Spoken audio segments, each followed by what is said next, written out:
everybody. This is Roberto Blake of RobertoBlake.com, helping you create something awesome today.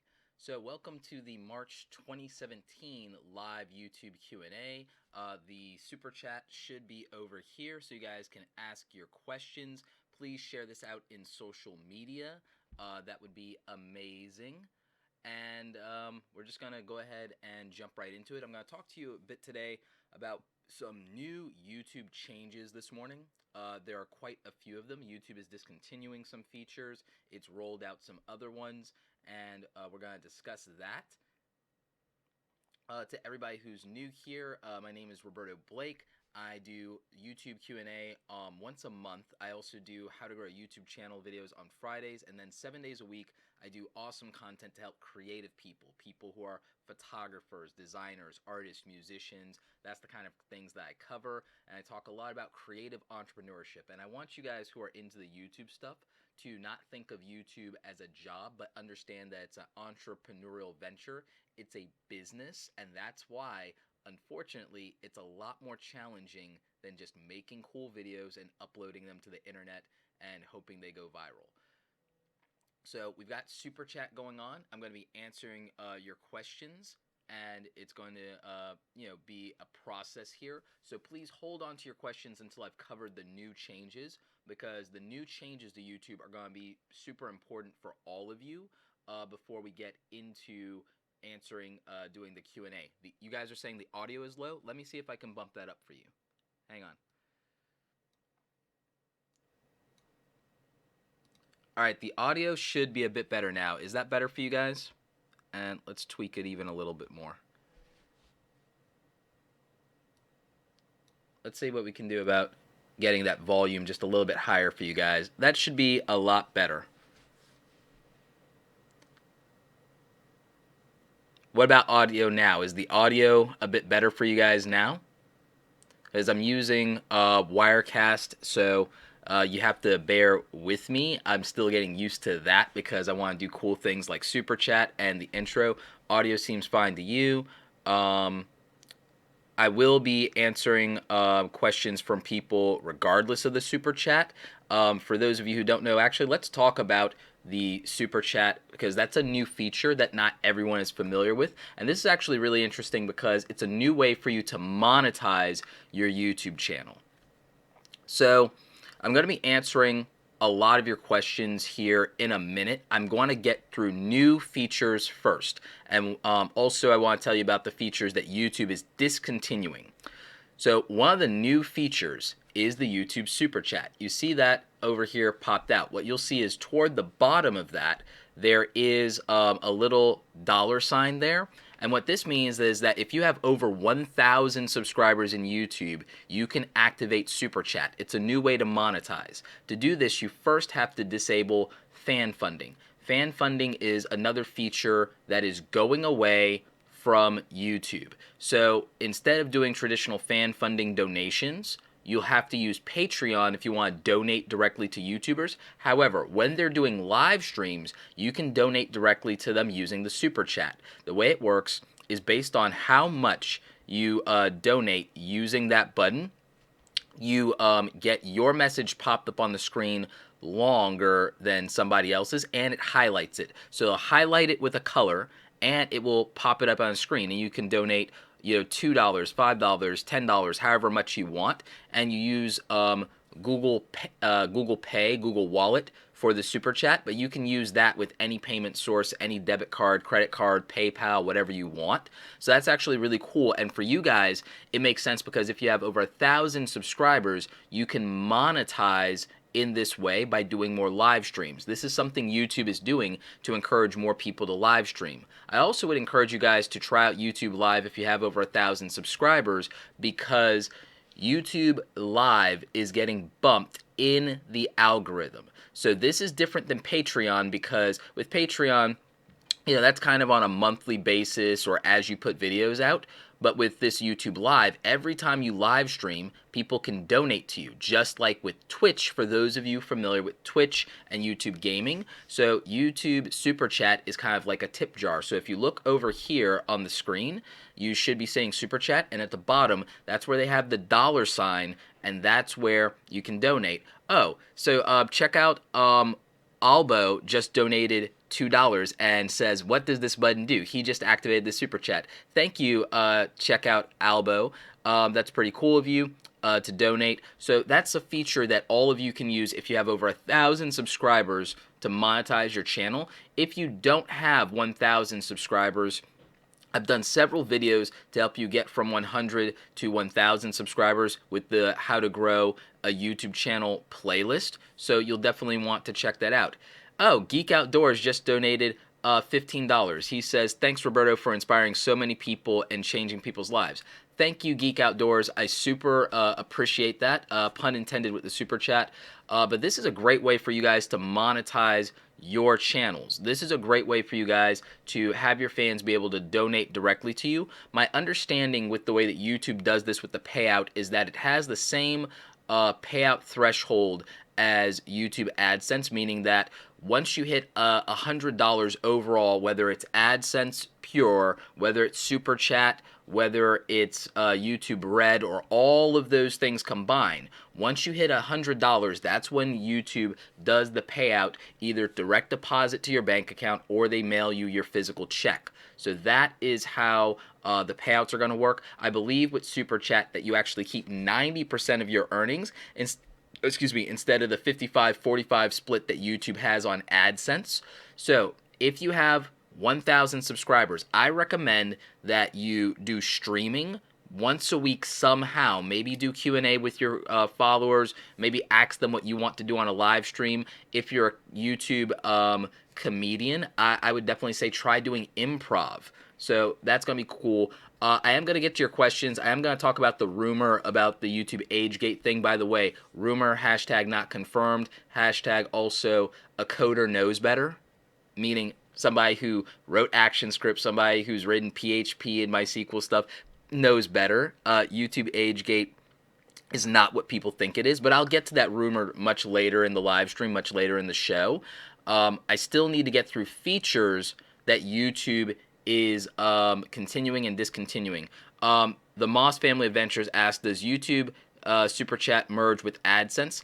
Kind of. YouTube Super Chat is taking the place of YouTube fan funding. So in your YouTube dashboard under revenue, which we're not allowed to show you that panel because that has CPM rates, you could show someone technically your YouTube dashboard and you could show them your earnings technically, but what you can't show is the revenue panel because that has the information that is in the terms of service that you can't show because that shows RPM and CPM rates, so you can't show that tab. So it's just easier not to show people your revenue. But if you look in your revenue panel, you'll see columns that show ad revenue, you'll see a column that shows transaction revenue, and you'll see something that says YouTube Red revenue. Transaction revenue used to be for YouTube fan funding. Now it's going to be for super chat donations. So that's how it works. You need to have your AdSense tied to your bank account for direct deposit. Otherwise, it's going to be a slow payout check. So that's how it would work.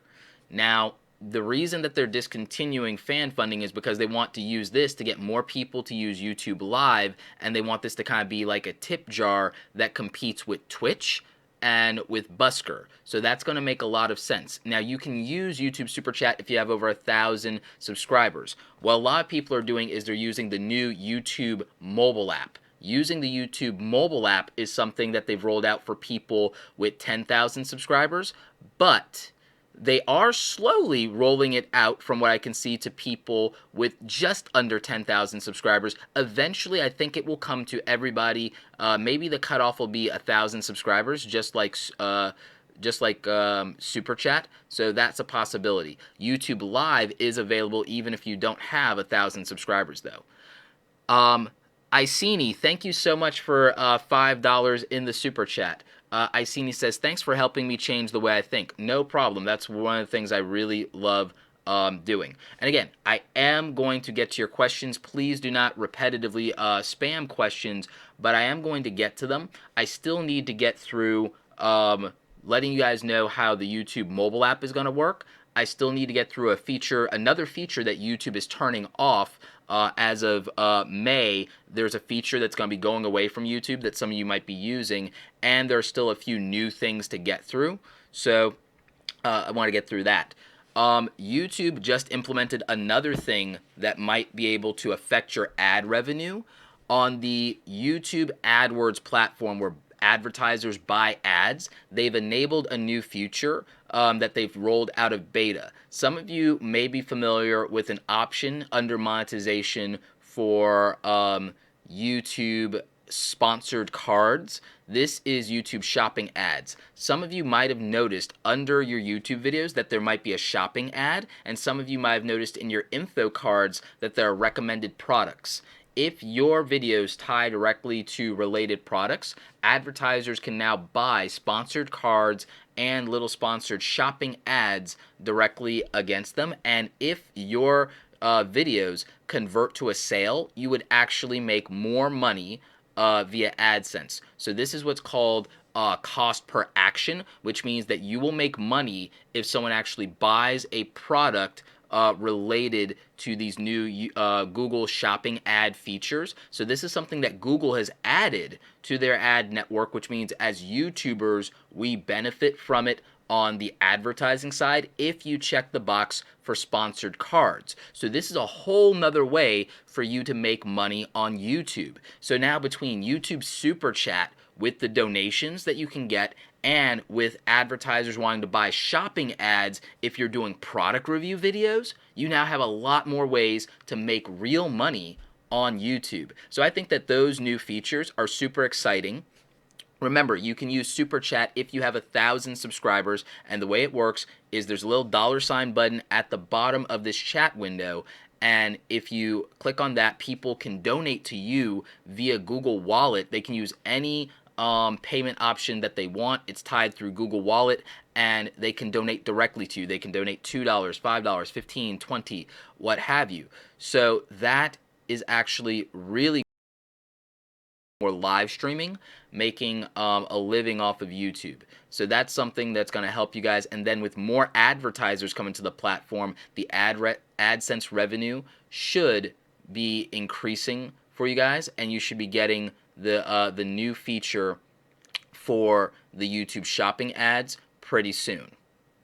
So that's something that I think is going to be very cool for you guys. Someone's asking if TubeBuddy estimates monetization. The range is too high. TubeBuddy kind of sort of estimates monetization.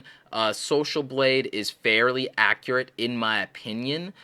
In the higher range, that's closer to being accurate for Social Blade. But again, I don't know why or if you need to look up people's YouTube money. I don't think it really matters, but you can using Social Blade. So that's definitely an option. Now, something that TubeBuddy has implemented, and if you guys want to optimize your channel, I recommend TubeBuddy, tubebuddy.com/awesome. In fact, I'll drop a link for you guys real quick. Tubebuddy.com/awesome. But what that is it's a YouTube optimization plugin for Chrome and Firefox. One of the things it does is it also uses Social Blue Book to help you guys with estimating how much you can ask for a sponsored video. So Social Blue Book and TubeBuddy have teamed up on that, and that's actually really cool. So I highly recommend that. Oh, and I forgot to mention something else with the Super Chat earlier. So when you use Super Chat and you donate, it's able to pop up your message on the screen, and proportionate to what you donate, it stays up longer, and you also get more of a message to type. So that's what that happens to do, in addition to allowing you to donate. So that's one of the more interesting features of YouTube that'll help you monetize. So here's a YouTube feature that is going away. Some of you may or may not have heard about this, but YouTube annotations are going to be discontinued in May. So if you have old YouTube videos with annotations, you have until May 2nd to edit them or to change them, you're going to be able to not add new annotations pretty soon. They're discontinuing and killing the feature in favor of YouTube end cards and YouTube info cards. So you're going to have to use YouTube end cards and YouTube info cards going forward. You will not be able to use YouTube annotations anymore. YouTube says, hey, Roberto, congrats on 200K. Thank you so much. Yeah, thank you to everybody for all the congratulations there. But yeah, that YouTube feature is going away. Olive GC asks, how can I donate? Olive, you can donate in the super chat. In the chat window, if you go down to where you see the $sign, you can click on that and you can donate $2, $5, whatever you would want.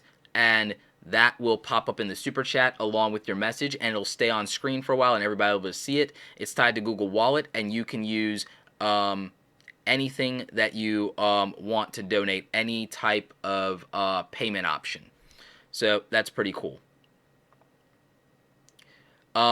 Delancey says, I thought old annotations would still work, or do you need to edit them? Old annotations will still work, but you won't be able to make new ones after May 2nd at all, and you only have up till May 2nd to edit your existing ones if you want, and then they're discontinuing that feature entirely, and you'll only be able to use YouTube end cards and YouTube info cards. Yes, YouTube is saying that people after end cards came in, 70% don't use annotations anymore. Absolutely, and most people turn them off to begin with. So, yes, that is a thing. Here Be Bar asks, will you be speaking at VidCon 2017? I will not officially, as of right now. I'm lobbying to get a spot, and maybe I will on the industry side. So if I end up speaking at VidCon, it will end up probably being on the 3rd floor for the industry only, for the business people. But what I'm planning to do is I'm planning my own random style kind of meetup at VidCon because I'm attending. I'm going to plan my own kind of like biz dev lunch, and I think it'll be maybe I'll set something up for people who want to do that, but it's gonna probably have to be a small gathering. So I will be at VidCon and I will do my own kind of meetup somewhere, but my meetup is not going to be a fan thing so much as a Q&A kind of thing. I want to make my own Q&A. I kind of want to set up my own panel outside of VidCon. I want to set up like a rogue creator panel. I think that'll be cool. So that's what I'm looking at doing, you guys. So if there's any interest in that, hit me up in my DMs, because that's how I'll be doing stuff at VidCon. Somebody asked if I'll be in New York again. I'll be at New York doing some YouTube Live training. I think I've actually almost mastered YouTube Live, and I'm getting the hang of Wirecast now, as you guys can see, because I'm able to do fancy things like pop this up on the screen and do an intro with music. I'm actually editing a produced intro for my YouTube Live show. That's something you guys will see me do more of, is I'm turning a lot of things in my YouTube channel into shows in preparation for another new thing that's coming to YouTube, YouTube TV. So YouTube TV was announced, and it's basically going to be kind of like a Sling TV, Netflix-style package. It's going to be live television. They're going to be bringing cable television. Me and Tim Schmoyer actually talked about this 2 weeks ago when they made the announcement, but the reason I haven't talked about it is I've been planning a strategy. Around YouTube TV, and I'll talk to you guys about that. Is it worth buying TubeBuddy and we keep losing your live stream? It's absolutely worth buying TubeBuddy. The Pro version is $9.99 a month, the Star plan is $20 a month, and the Legend plan is $40 a month. I would recommend for most of you, you at least get the Pro plan, but if you upload multiple times a week, because of the bulk editing features, you might want to get the Star plan. If you're making money on your YouTube channel significantly, I would get the Legend plan and just get all the features. Now, the other thing is you get, with all the paid plans, you get a bunch of royalty-free music unlocked, and you also get tuber tools from Nick Nimmin. A lot of you guys know Nick. Me and Nick are going to do a collab pretty soon at some point, but that's actually really cool. Olive GC says, I don't see any $signs in the chat. If you go to the bottom of the chat window, you'll see a smiley face emoji in gray right under the place where you type, and you'll see a $sign in gray right under where you type. and so that's where you should be seeing it. If you look over here, you can actually see exactly what I'm talking about. So yeah, I'm gonna leave you guys another link for TubeBuddy. It's tubebuddy.com/awesome.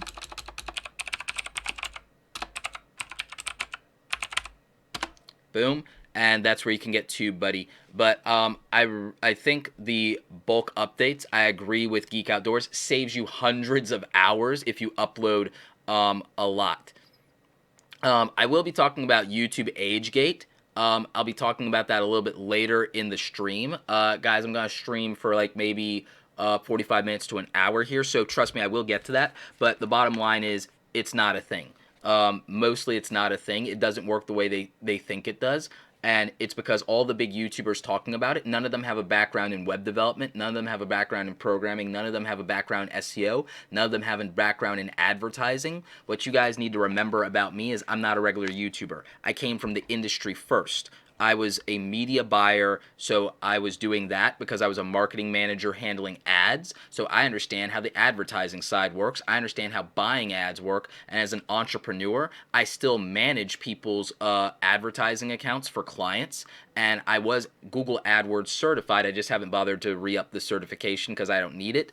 But if you understand that, then you understand that this is not what they think it is. And I was also a web developer.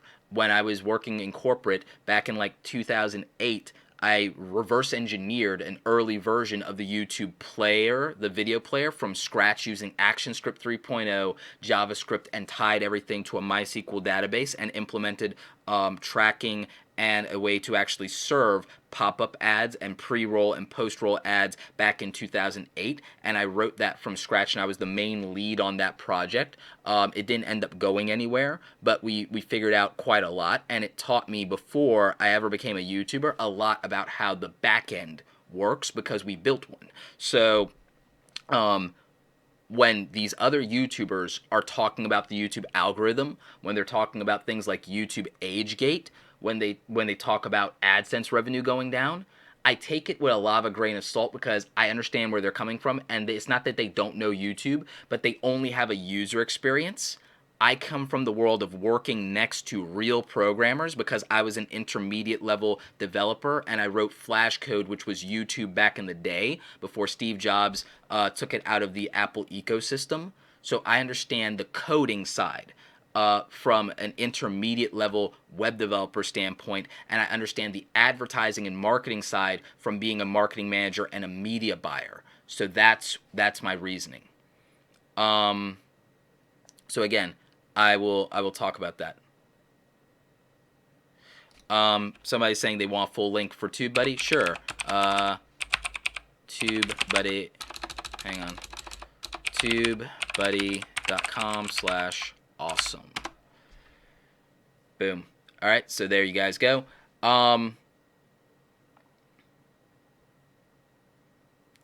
Geek Outdoors says, you've got a real body of work versus the limited amount of get-rich gurus out there. Well, thank you, Geek Outdoors, and that's something that really matters to me. I super believe in a body of work more than anything. Believe it or not, your views and subscriber counts really don't matter nearly as much as your body of work. Tim Watson says, I think there's no super chat for iOS, right? My view is different than yours. Yeah, on the mobile devices, unfortunately, I think if you're watching this on a mobile device, you may not be able to donate via super chat. I think it's something you might be able to do from the desktop only right now, unfortunately. So that's that's something that I'm hoping that they address and that they change. Let's see. Now, there was another thing I needed to cut. Oh, yeah, I was talking about YouTube TV. Oh, Electro Gaming just donated $25. Thank you, Roberto. You are a great inspiration, and your words of wisdom have been a great help to me. I know to others as well, no matter what their type of content. Again, thank you for all you do. Thank you, Electro Gaming. Now, here's something interesting that's going to happen with YouTube TV, you guys. And wait. Anime Mastermind 0089 asks, should you go to school for coding and graphic design? If you're not a super disciplined person, you should go to school for the thing that you're trying to learn. But if you are a very disciplined person and you cannot financially afford it, in my opinion, you can learn this stuff from books, the internet, and from trying to do free work as an intern or an apprentice. I learned most of my skills by doing work for other people to learn how to do it, or learning from somebody who was doing it and making money at it or making a living already. And I learned a lot of my skills in the early days of the internet in AOL, when we didn't have Google yet. We had Yahoo at best, and the internet was super primitive. And I taught myself how to code at 13 years old, and that was 20 years ago. So I taught myself that skill. I learned photography from my uncles. I learned old school film photography and how to develop film in a darkroom. I learned basic graphic design on the internet. I went to community college to learn print design specifically, because I learned web design and coding on my own. I learned the fundamentals of the design in college, but I realized in hindsight I could have done it all from a book, or I could have apprenticed myself to somebody in the real world and worked as an intern for free, and that would have made a difference. So if you are thinking about, if many of you are young in the audience and you're thinking about college, or you're even an older person and you're thinking about going back, I would encourage you to see how disciplined you are to learn from books and the internet and from the advice of people who are doing it, and that would help you out. Ava Live Radio says, "Hey, great, I caught you live today. Yes, iOS doesn't have Super Chat. Had to move to desktop." Oh, wow, that's interesting. Or is it that you have to do an update to the YouTube app? That might be an interesting thing to figure out. So, very cool there. How do you make shirts for your channel? I made the Create Awesome shirts in Adobe Illustrator, and then I had them printed and sold through Spreadshirt. I'm actually considering moving from Spreadshirt.com over to Amazon Merchandise. The reason I'm looking at moving to Amazon Merchandise is I think all of you trust the Amazon name for sure, versus Spreadshirt. Spreadshirt's awesome, but with Amazon, selling $20 shirts, you'll get a much better margin. You'll get $7 per t-shirt selling $20 shirts there. The quality is good, and Amazon handles all the procurement and everything else. And if someone has Amazon Prime, they'll get their merchandise earlier from you. So I like Amazon a lot, and if I can consolidate my stuff to Amazon for merchandise, I've been thinking about that. I've been thinking about Shopify. Shopify and I are working on partnering for workshops already and some other things. So a lot of my friends have opened their merchandise stores on Shopify as well, because what I've been thinking is doing a motivational and inspirational t-shirt product line for you guys. I know some of you like the Create Awesome t-shirts. I know some of you like the Always Be Creating t-shirts and mugs. And so I've been thinking about using a lot of my inspirational quotes and making some motivational t-shirts, because when I look at and I wear the Create Awesome shirts, it does pump me up a little bit, and it starts a conversation. That's actually something it does a lot of for me. So merchandise is another way to monetize your channel, and I think that you guys would benefit a lot from either using something like Amazon Merch or Spreadshirt or Shopify or Redbubble. I haven't used Redbubble as much, but if I start actually going back to doing digital painting and I want to like sell some of that stuff, I probably might use Redbubble. So that's an option. Invisible People, thank you for donating in the super chat. Thank you for donating $10. I super appreciate that. You guys are wonderful. You guys have been doing a lot with the super chat here. I really appreciate that. That's fantastic. Invisible People said, "Thought I would put a few bucks behind my thanks." Oh wow, well, thank you so much. So yeah, that's super interesting.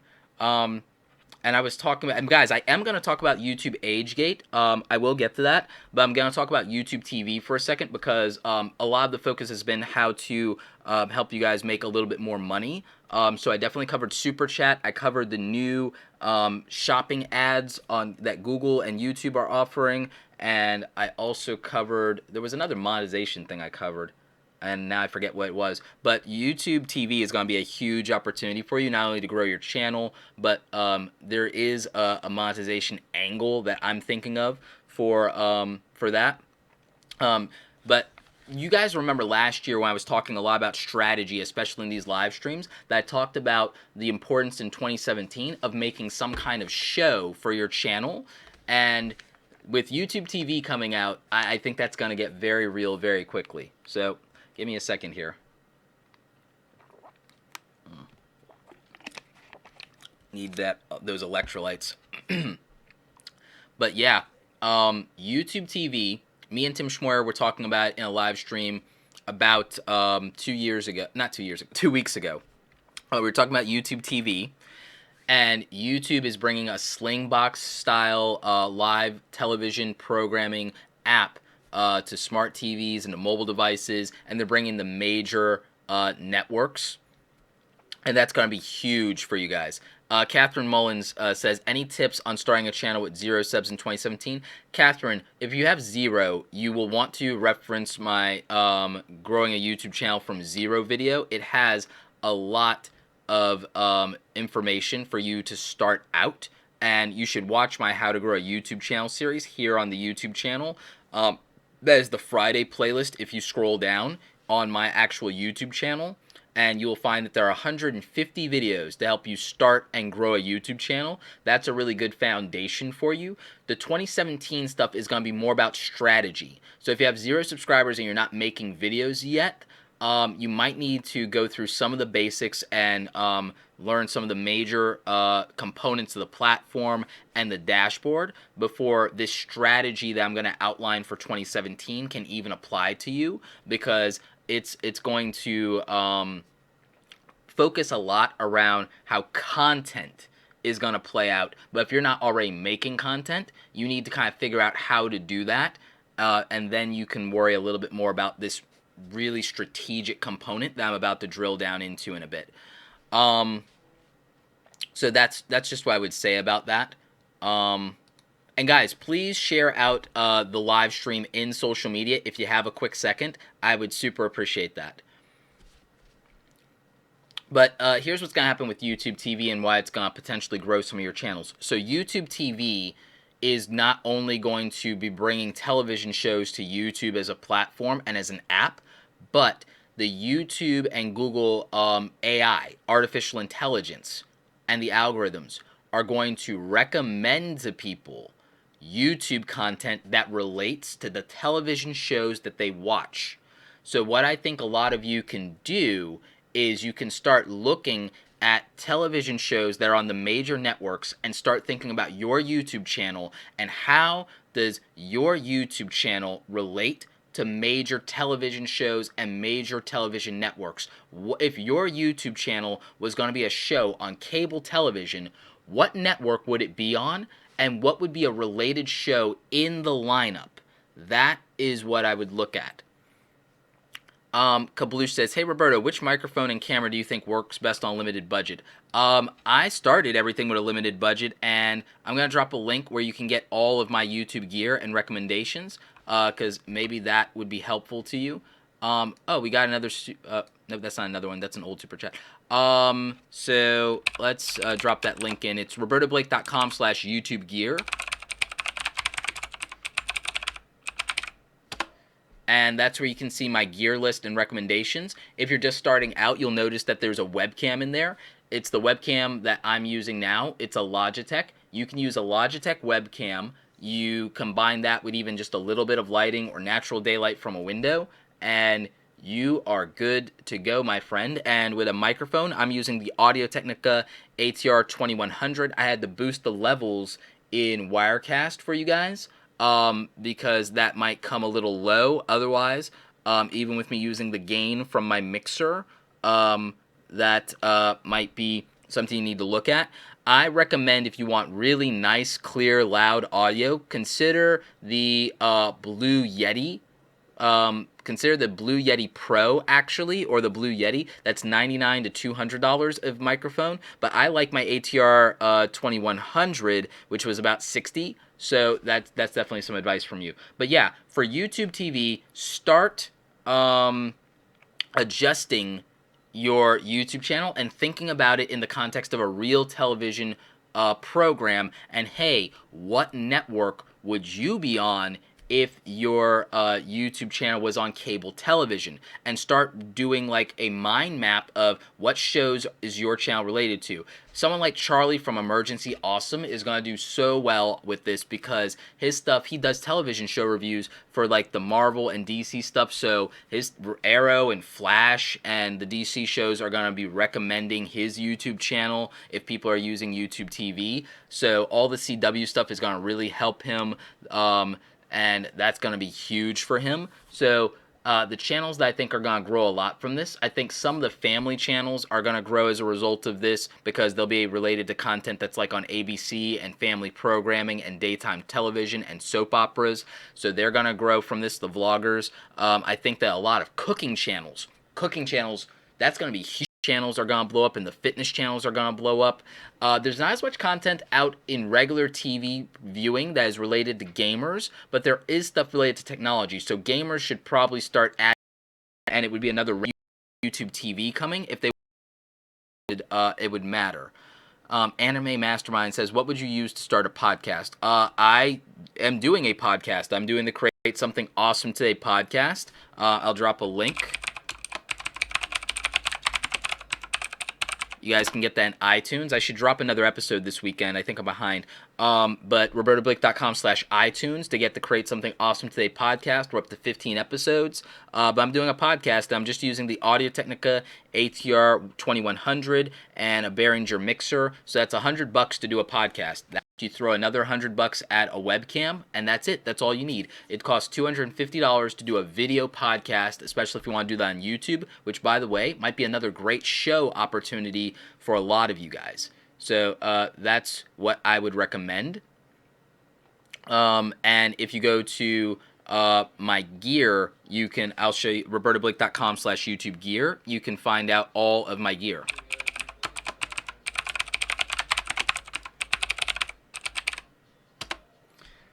So yeah. So that is what I would say about that. Murder of Bird says, greetings, Roberto. Big fan of your guidance. Do you offer any one-on-one guidance or reviews for channels that are looking to improve? I do.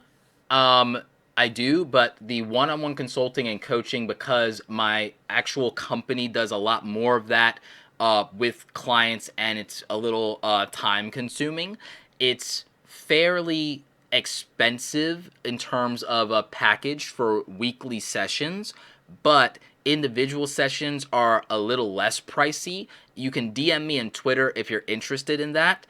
And I might be able like for the next 30 days to hook people who are interested in that with some kind of discount as a flash sale. I might do something like that for the next 30 days. So DM me on Twitter at Roberto Blake if you're interested on the one-on-one consult channel review. But for some of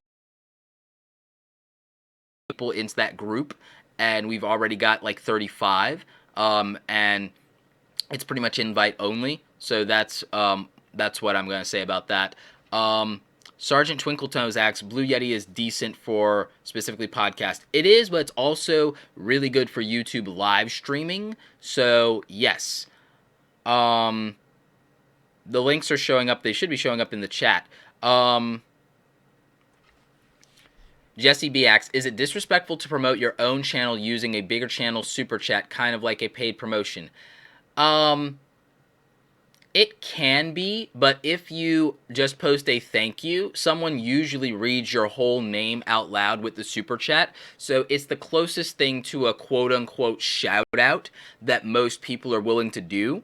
The reason that I don't do shout-out, guys, random shout-outs, is I will acknowledge people that I think are doing cool stuff in YouTube if I know what they're actually doing. I don't shout out random channels that I've never seen or watched because I don't know that you guys as my viewers get any value from that channel, and I'm respecting your time, and I'm respecting our relationship, and I'm not going to vouch for somebody that I don't know. So that's why I don't do shout outs. It's nothing against small YouTubers at all. It's that I don't want to disrespect my audience's relationship with me. And that's why I would advise to many of you who are trying to do sub for sub and shout outs, it doesn't do anything for your viewers, and a lot of times it doesn't do anything for you. So if it's not doing something for you or your viewers, I don't really see that they should, and I believe in small YouTubers supporting each other, but I believe in supporting each other in a smart way, not just a fluffy rah-rah way that doesn't do anything for anybody except inflate their ego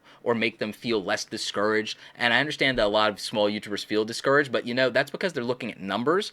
Don't look at numbers, look at your actual work, because a lot of people are giving up on their YouTube channel after doing 30 videos saying, well, nobody's watching. Try going to a basketball court for 30 days and then ask someone why you're not dunking on them. Be real about that. I'm dead serious.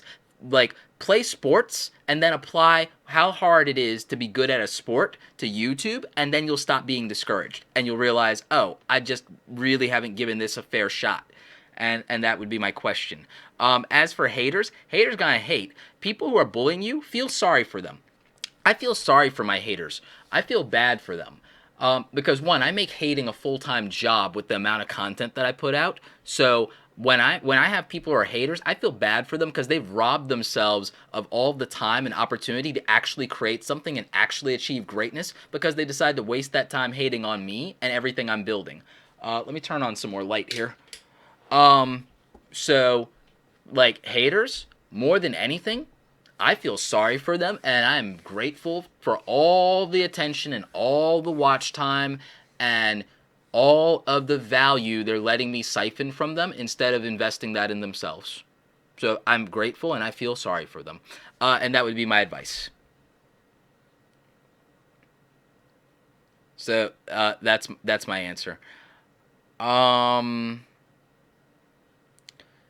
Any tips for a YouTuber with professional video tutorials? Are you making tutorials, or are you asking for a recommendation on someone with tutorials? Because I would say Terry White, Nathaniel Dodson, and myself do a really good job of video editing tutorials. Sarah Dietschy also has some great editing tutorials. You guys know Sarah. She is a baller filmmaker. She's a vlogger, and she's just straight up awesome. So yeah. Clash with Musa Tube says, is it possible to still grow on YouTube even if other people are already doing that content? Yeah, 110% it's still possible. I didn't do anything that people weren't doing when I initially started. I started with tutorials. There were already a bunch of tutorials. I did it my way. My way of doing tutorials was I wanted to get people excited about programs that are scary, like Photoshop and Premiere Pro and the Adobe stuff, but I also wanted to break it down and make it less intimidating. So you can do things that other people have done, but you got to do it your way, like, and that's what's unique and that's what's interesting. So you have to do something that's interesting and different, and maybe somebody hasn't done it from your point of view. Maybe someone who looks like you hasn't done it. Maybe someone who sounds like you hasn't done it. Representation is another angle. So there's always room to the table for somebody that's bringing unique value like you. And the thing is, my channel is not doing content that hasn't ever been done before, but my format is different. That's another thing. And then the way that I build community is different than the way most people approach it. Not to mention the way that I produce my videos and the way that I reveal my process for everything I'm doing is different than what most people are willing to do. They like to hold on to their secrets. So there's always a different way to do what's already been done. And so I think that a lot of times you guys are getting hung up on the little things. I mean, you can still make it as an athlete. There are thousands, hundreds of thousands of people playing basketball and football, and you can still get a school scholarship doing it. It doesn't matter how many other people do something. Not to mention that there's always room at the top. Guys, there's that conservatively, let's assume for 1 minute, there are only 1 million active YouTube creators. 500 people have a diamond play button. So less than 500 people have 10 million views, and the majority of those 500 people are music video channels, right? And then as far as gold play buttons, less than 6,000 YouTubers have 1 million subscribers. Less than. Even if we assumed that there were only 100,000, leaves room in the top 1%, let alone the top 10%. There's plenty of room at the top. Okay? There's plenty of room at the top. So I don't understand all this discouragement. Guys, to get to almost 250,000 subscribers, I had to do 1,000 videos. You think I would have got there if I stopped at 30 because no one was watching? So 30, 100 out of 1,000. You've got so much work ahead of you. You've got so much time. What if I told you? What if I told you that it's 5 years for you to get the success you want? Do you quit after year one? You quit after year one because you're not seeing anything. Because it takes 5 years to even hope those things. In the real world, a business is usually not profitable for the first 3 to 5 years at all. And they're just building up momentum. That's real. If you try to play a sport or you try to play an instrument, 3 to 5 years before you're even decent at the violin or at the piano. I'm not kidding. Get real skills 3 to 5 years before you develop real skills in the real world. 3 to 5 years of shooting photography, 3 to 5 years of shooting video, 3 to 5 years of playing the piano, 3 to 5 years of playing the violin. That's real. So I don't understand why after 3 months, 9 months, 1 year, people get discouraged on YouTube because there's no real world equivalency. I think the problem is that all of you are comparing yourself to big YouTubers or the rare unicorns that blew up. There are a million active creators at minimum. There's really more than that, but I'm being conservative. Less than 20,000 have silver play buttons. Less than 20,000. So plenty of room at the top, ladies and gentlemen. Plenty of room.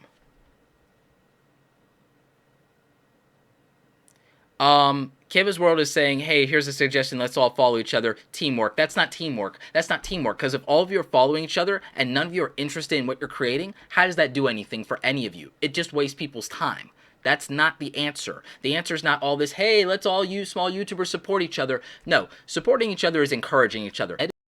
Or you can be wrap in and do work. And understand that there are days and you're not going to feel great all the time. That's the real world. I remember there were days when I went to track practice and I felt horrible. There were days I went to track practice, I did my runs, and I threw up. That's real, guys. That's real. But you have to go through that. That's the process. The only way to the top is through the middle, and the middle is where things go to die. Like most people, when they're climbing a mountain, the middle is what kills them. And if you everyone's cheering for you and telling you ground top. Some of you are glass half full people, and that's gonna discourage you. But maybe you should rethink it if that discourages you. So I would say just kind of keep that in mind. Keep that in mind. Wow, I went deeper than I meant to there. I'm not even kidding. Like, I did not mean to take you guys to church just now.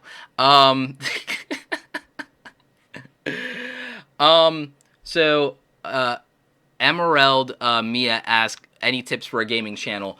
Go to soundcloud.com/RobertoBlake2. I did an audio dump there, different than my podcast episodes, that gives some very specific tips on a gaming channel and what I would do, and that's going to be very practical for you.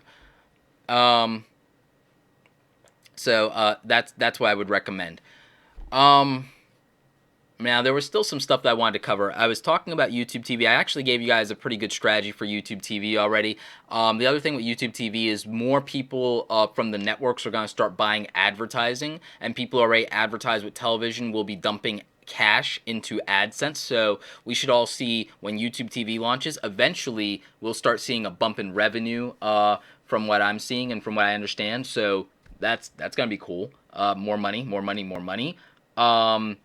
Let's Talk Everything says, advice on joining a YouTube network. I would not necessarily join a YouTube NCN when you're a small YouTuber unless you need copyright protection for fair use-based content. That is what I would take a look at. But usually, other than that, when you're a small YouTuber, you can't negotiate a good deal. Bento asked, any tips for a skateboarding vlog channel? My advice would be look at people like John Hilltube. John is an amazing, cool guy. I'm hoping I hang with him while I'm in California next week for Social Media Marketing World.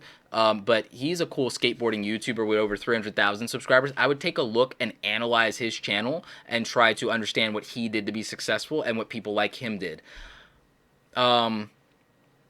Competition is harder in 2017. Luhi Custom Design PC brings up a good point, but opportunity is also greater. 2017 will be the golden age of YouTube, you guys. I mean, we have everything now. Now we have mobile live streaming. We have Super Chat where people can donate to you directly. We've got more ad revenue coming in than we've ever done. And so that's why I think that 2017 through 2020 is the golden age of YouTube. So I think that matters. Holosound says YouTube TV might kill YouTube and make it far difficult for smaller channels. Bull. I call bull. Nope. I don't believe it. YouTube TV will be long-form content. It won't kill YouTube and small YouTubers. It will make YouTube great again. YouTube TV will make YouTube great again. And part of the reason it will make YouTube great again, and by the way, I love the show Supernatural, and I keep replaying in my head, they did this thing where like they wanted to make hell great again, and it's like I kind of want that t-shirt with Crowley now, because like the way they delivered the line, it was just anyway, the YouTube will be great again with YouTube TV, with Super Chat, with all the things. And the reason is this.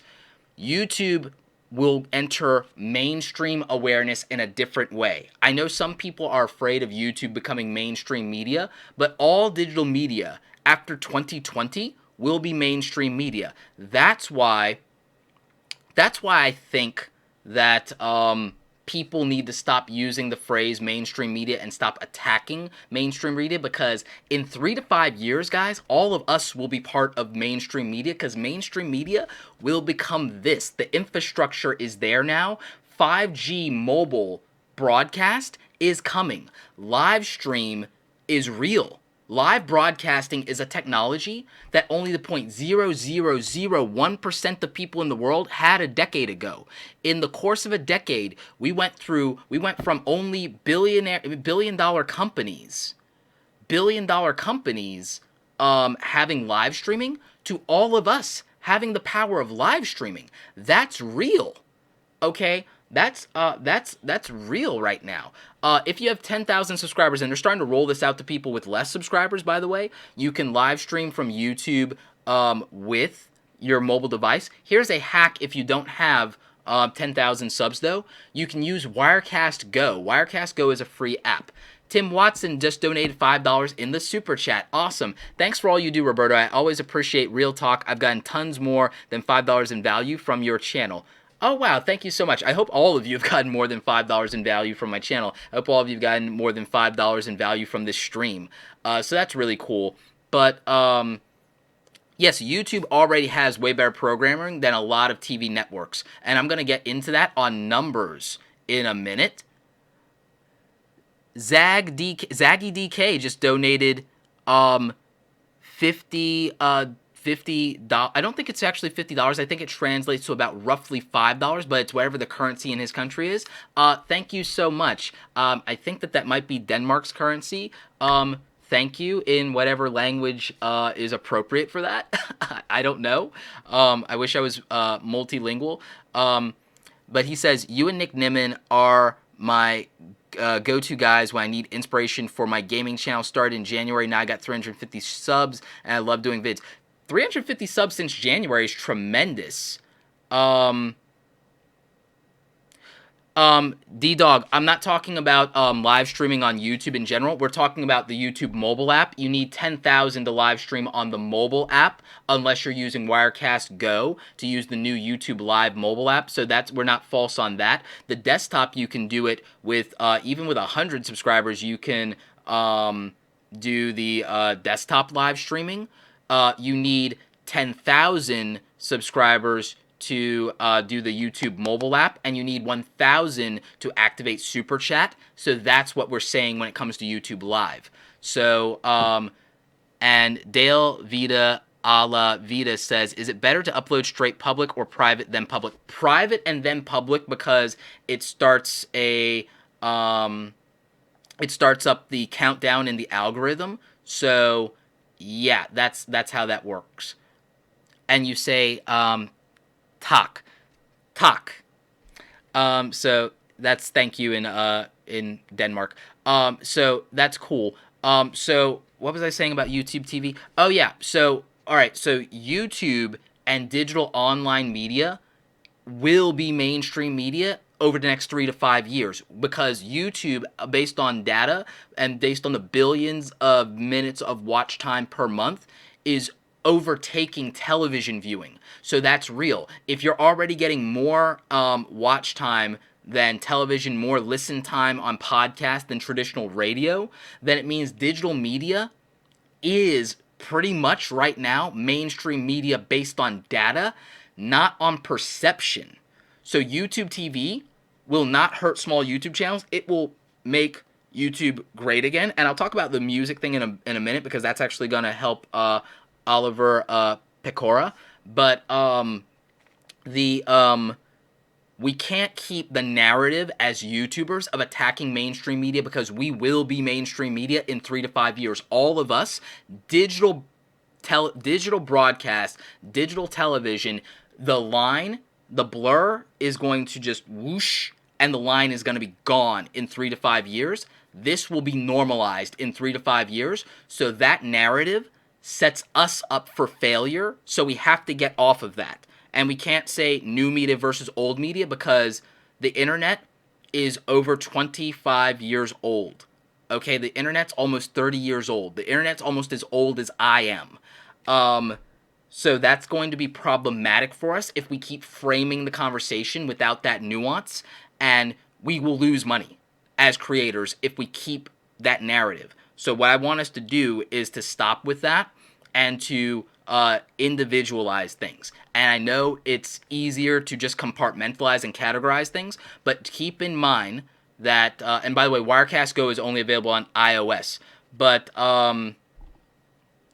we are going to be able very shortly, because of YouTube. I just saw a friend of mine tell me that he has less than 10K subscribers, but he can use the live mobile app now, which means they're starting to roll it out to other people. So, but even without YouTube, unless you use the Wirecast Go app on iOS, people for the last 2 years have been able to live stream from their phone. The internet and live streaming, we're becoming the mainstream now, because we are over-indexing. We get more watch time on YouTube than mainstream television. I'll throw an interesting number for you. The CW show Crazy Ex-Girlfriend has like hundreds of people on staff, and it costs millions to make an episode, and it only gets 1.9 million views per episode when it's on the CW. So it gets less than 2 million views per episode. They do about 12 episodes a season, so they get less than 30 million views in a whole season for a television show. We know YouTubers that get 30 million views like in a week, in a month.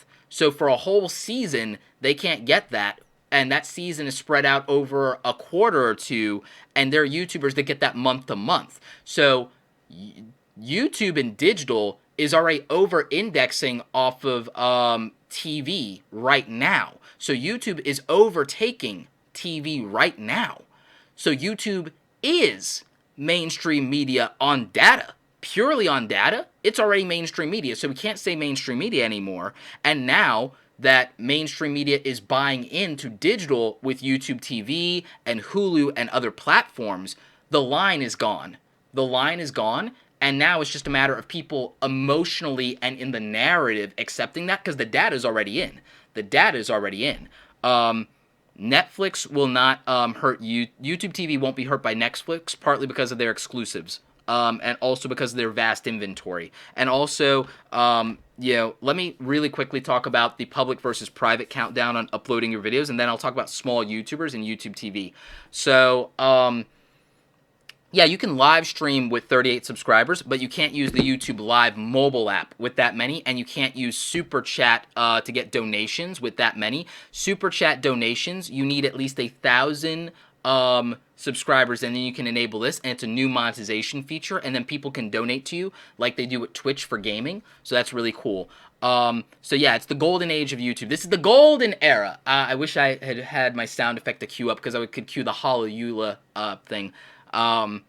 Whenever I do that, so that could be cool. I'll have to do that from now on. But so the thing with the private is, if you're gonna upload your YouTube videos, upload them private instead of public first, and then publish them. The reason is, when it's public or it's unlisted, the countdown for the first 48 hours for view velocity and how many views and watch times you get in the first 48-hour period for YouTube to then distribute it more, starts the countdown. So before you set it to public, set it to private first. Do all your optimization, do all your end cards, do all of your tags, your titles, your custom thumbnail, and have it uploaded to private, and then push it publicly.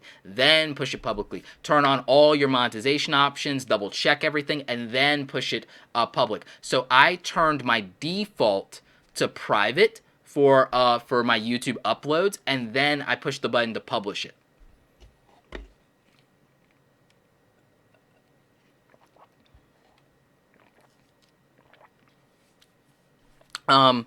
So Mike Paula says, Camera Fi Live will let you broadcast on YouTube on your mobile with less than 10K subs on Android. Yep, that will work on Android, and on iOS, you can use Wirecast Go.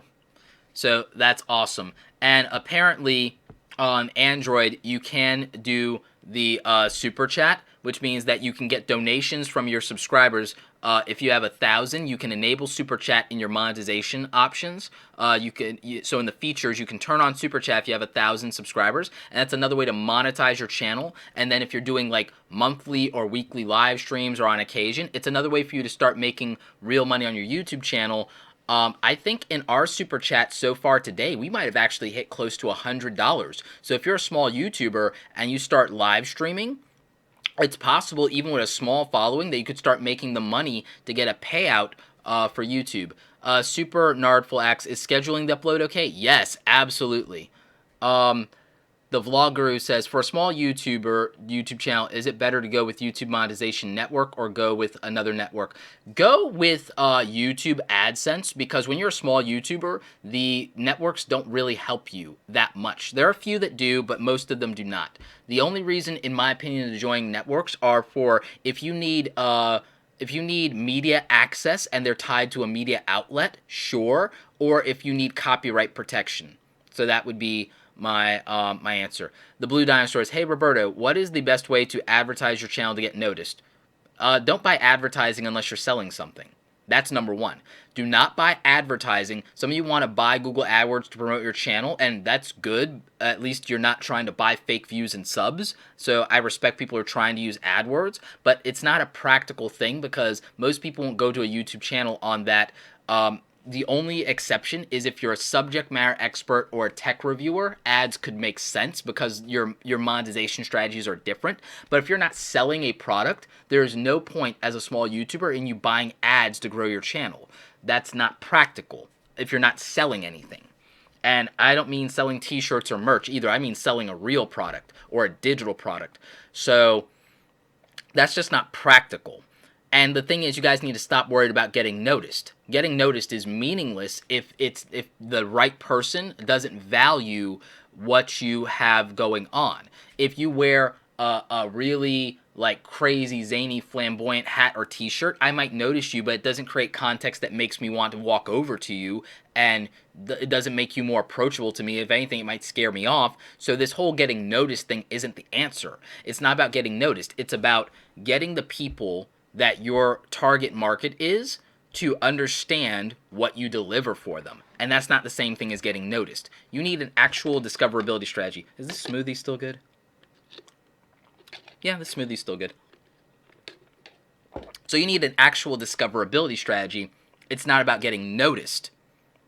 But what you need to start with is thumbnails get clicked. Nobody knows what your channel or your content is about when they see a thumbnail in social media, when they see a thumbnail on your homepage, on the homepage. They have no idea whether you used royalty-free or copyright music, or whether you used Nicki Minaj's latest music track or Snoop Dogg's latest movies. They have no idea. When I see a thumbnail, I have no idea what the music is. When I see a thumbnail, I have no idea what fancy camera you shot on. When I see a thumbnail, that is packaging. When I see a title, that is a promise. So, make a title that delivers on the value that your ideal audience would care about. Okay? Think like a fan. My friend Brian Fanzo is a tremendous marketer and public speaker. He has a saying, think like a fan.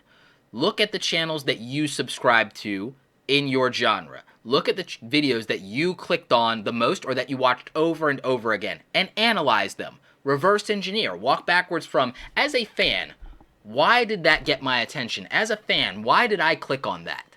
Start with why. Start with why and walk backwards. And then that's real.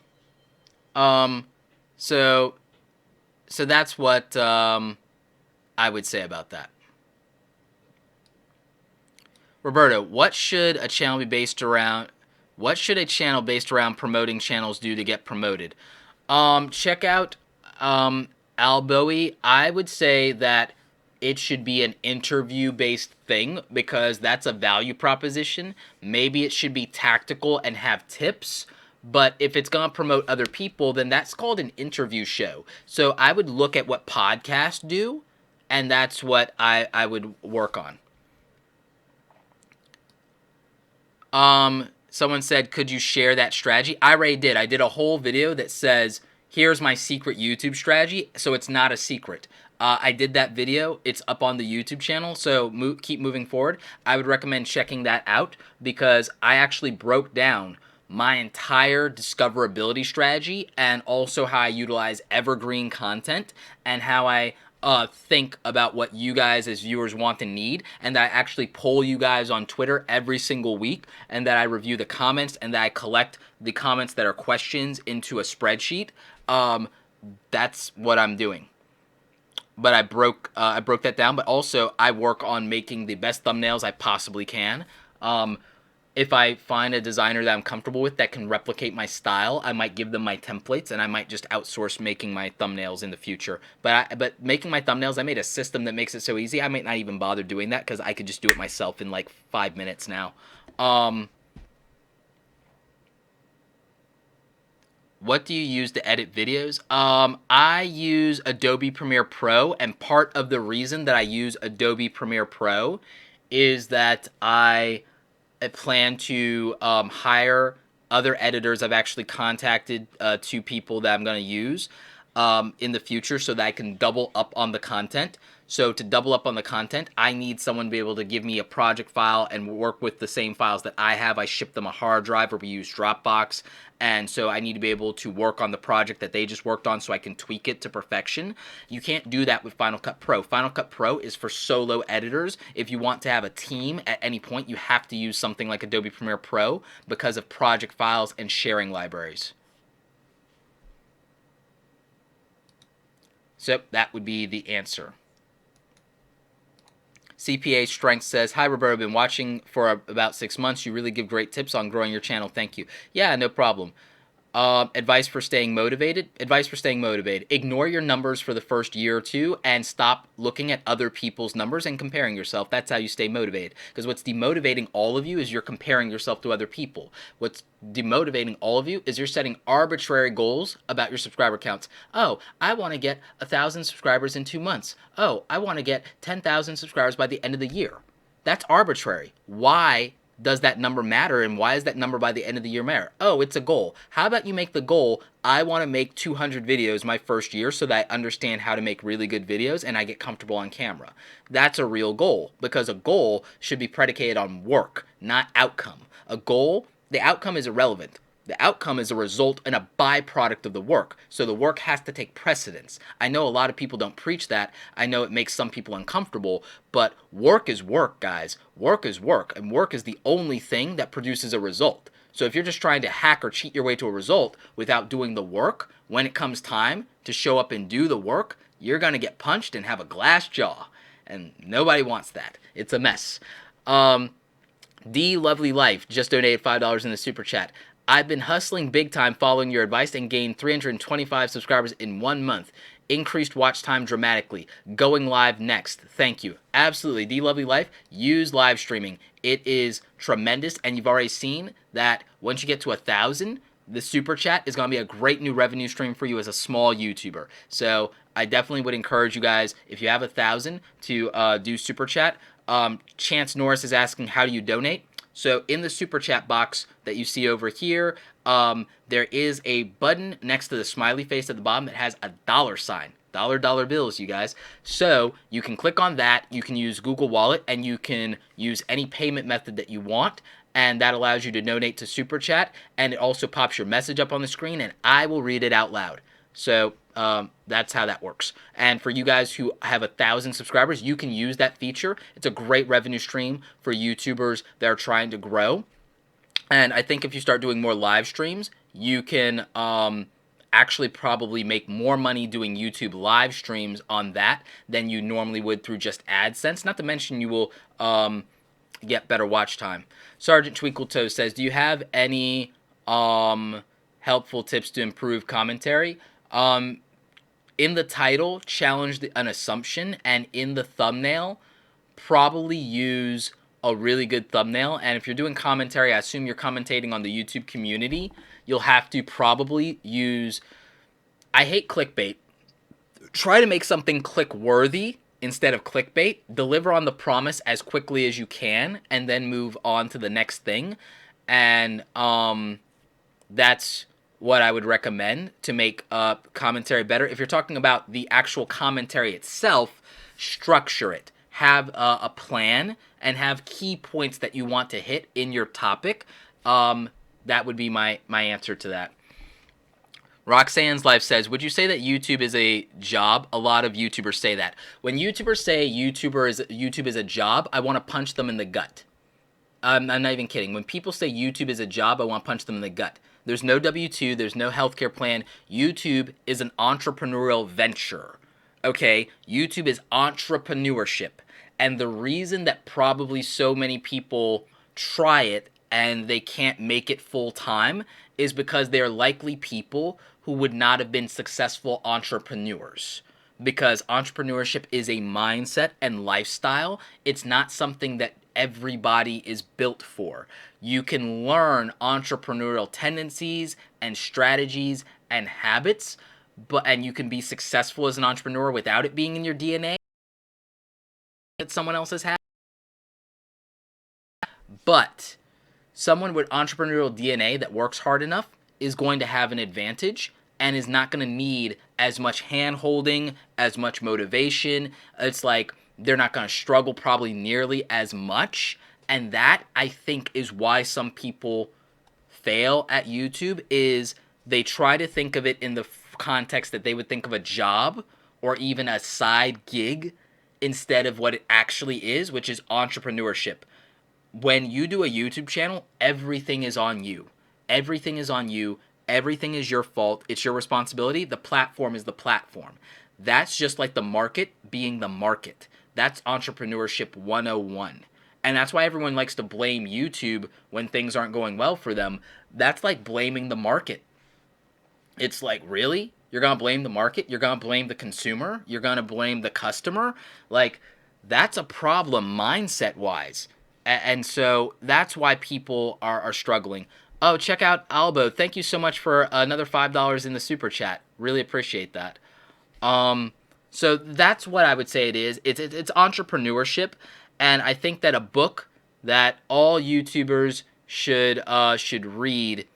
I'm gonna drop a link to. I'm gonna drop a kit.com link to my books section in the live chat for you guys. It's books to grow your business, but probably the most important book in this list is called Start Your Own Business, 6th edition. It's probably one of the most important books here. So I dropped my link, kit.com/Roberto Blake, and then there's a link for books to grow your business. Here's the reason that you need to look at these business books as a YouTuber, is it'll help you understand the tax stuff. It'll help you understand how to incorporate your LLC. It'll help you understand copyright stuff, all the legalities, but it'll also make you build a real business plan, because yeah, YouTube is like being self-employed, and from a tax standpoint, YouTube is taxed like being self-employed via a 1099 at the end of the year. You don't get a W-2 like you would from a job. It's a 1099 as being an independent contractor or a self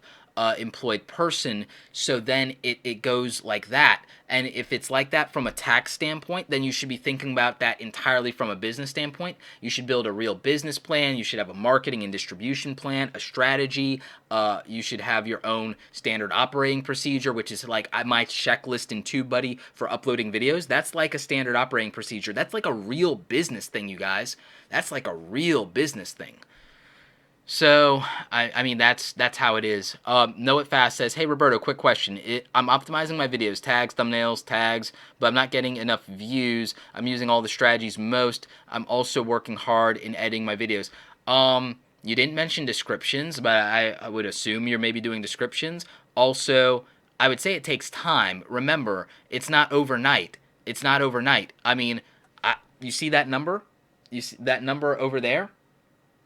1,000 videos, probably close to like, 12 or 1,300, because you guys have no idea how many videos never made it to the channel and died on the cutting room floor. So patience, my friend, patience. Again, 5 years. 5 years to be serious at any skill. 5 years to learn to play the violin. 5 years to play the piano. 5 years to be halfway decent at basketball. Like, that's real. So I don't know why people expect that digital is different. It's not a different world. It's the same. It all takes work. And it may not take 5 years, but if you make 1,000 executions take less than 5 years, then that could accelerate it. If you could do 1,000 executions that are quality and get through them and get your failures out of the way and shift your learning curve, if you have all of that time and all of that energy, you can augment your learning curve. I learned things that took people 4 years of college in 3 months because I compressed the time, eliminated television, and did nothing else. I mastered software in 3 months often as a kid that would take college students 4 or 5 years because I compressed the time into a bubble and did nothing else. And that was very real for me, and that's what made it work. Tankers Lee FX says, does a variety channel have any hope of success? Tankers Lee, my channel is a variety channel, and that's what I got since 2013 July, so less than 4 years. That's what I got. I expect exponential growth over the next year. So that's what I got going. So variety channels work, but a different variety channel than mine. A student of mine, Kimberly Lay, she went from like last July, I think she had maybe 10,000 subscribers. She's at like 80,000 now, or did she have like closer to 6,000? She had maybe somewhere between 6 and 10,000, some small number, and she went to 80,000 last year. A young woman, La Sweet Pea, Paris Sumter, she went from like, I think maybe 2,000 subscribers to 25,000 in the past year, and her content is a little bit variety. It's a little bit beauty, but it's cleaning and college stuff too, and also learning Japanese. So she has a variety channel as well. Diego, thank you for the buck, man. Appreciate it. That will definitely go towards Starbucks. Keep moving forward, donated $5 Canadian. Thank you for the content, Roberto. Worth more than money. Thank you so much. I hope I've created that value for you guys. So, yeah.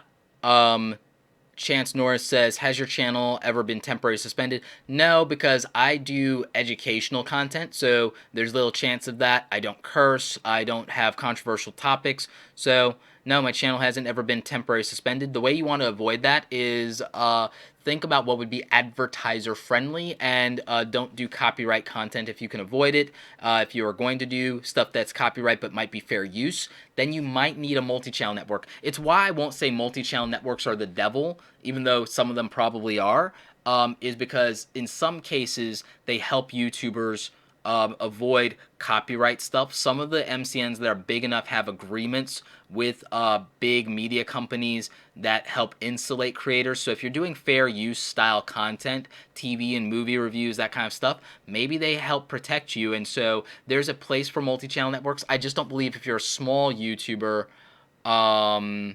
that they help more often than not, because then you don't have negotiating leverage and negotiating power. So I think that I think that's an issue. Derpy Munchkin says, I'm not stopping until you answer. How do I improve my confidence before recording? Improve your confidence, period. You want to improve your confidence for recording? Okay. Challenge accepted.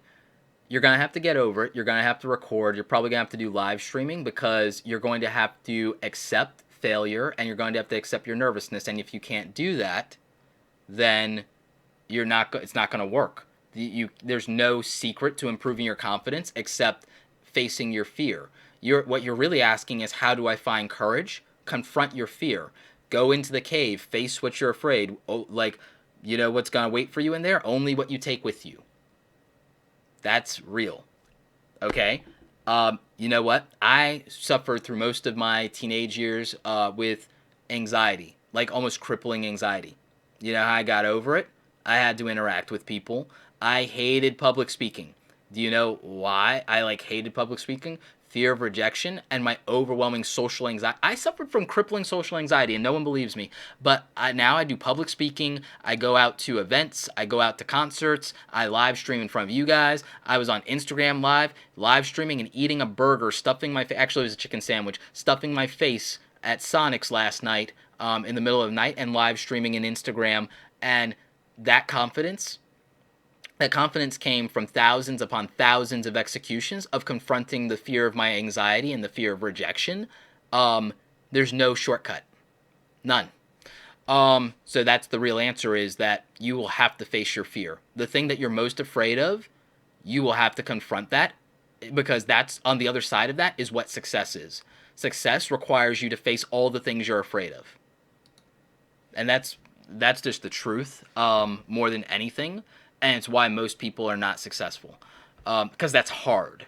It just is. Why is everything hard? Why is YouTube hard? It's not going to be easy, because success, it shouldn't be easy. Rob the Third says, "Thank you, Roberto, for your time and great content. You have helped me to learn just to focus on my content, message, and consistent growth as my authentic self." Yeah, absolutely. Absolutely. Look, you're going to see a lot of YouTubers burn out because they're faking a persona. Now, personas themselves are not bad for entertainment channels, but if the persona is something you start when you're young and you grow out of that and evolve, but your career and your money is beholden to the persona, you start to have an internal conflict that is really not great. And that's where a lot of people get uncomfortable, and it's where you see burnout, and it's where you see people shift their content. The community doesn't always accept it.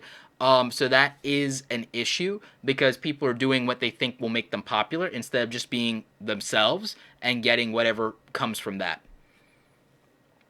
Clash Production says, "Roberto, how long does it take to gain an audience in YouTube as small YouTubers?" I don't know. How long does it take to be popular in high school? How long does it take to master a sport? How long does it take to learn a skill? How long does it take to get comfortable on camera? How long does it take to be a competent actor or actress? How long does it take to be confident enough to ask someone on a date? I don't know. That's a question that's predicated on an individual. Some people will get 1 million subscribers in a year. Some people will take 10 years. Casey Neistat was on YouTube for 5 years to get 500,000 subscribers, and then the last 2 got him another 6 million. Go figure.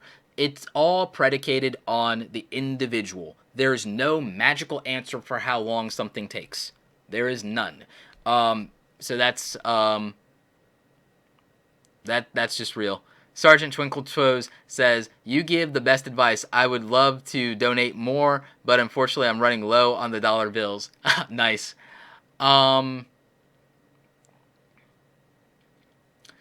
Noman Nazir says, "I'm colorblind with low vision and love logo design. Why can't I be a graphic designer?"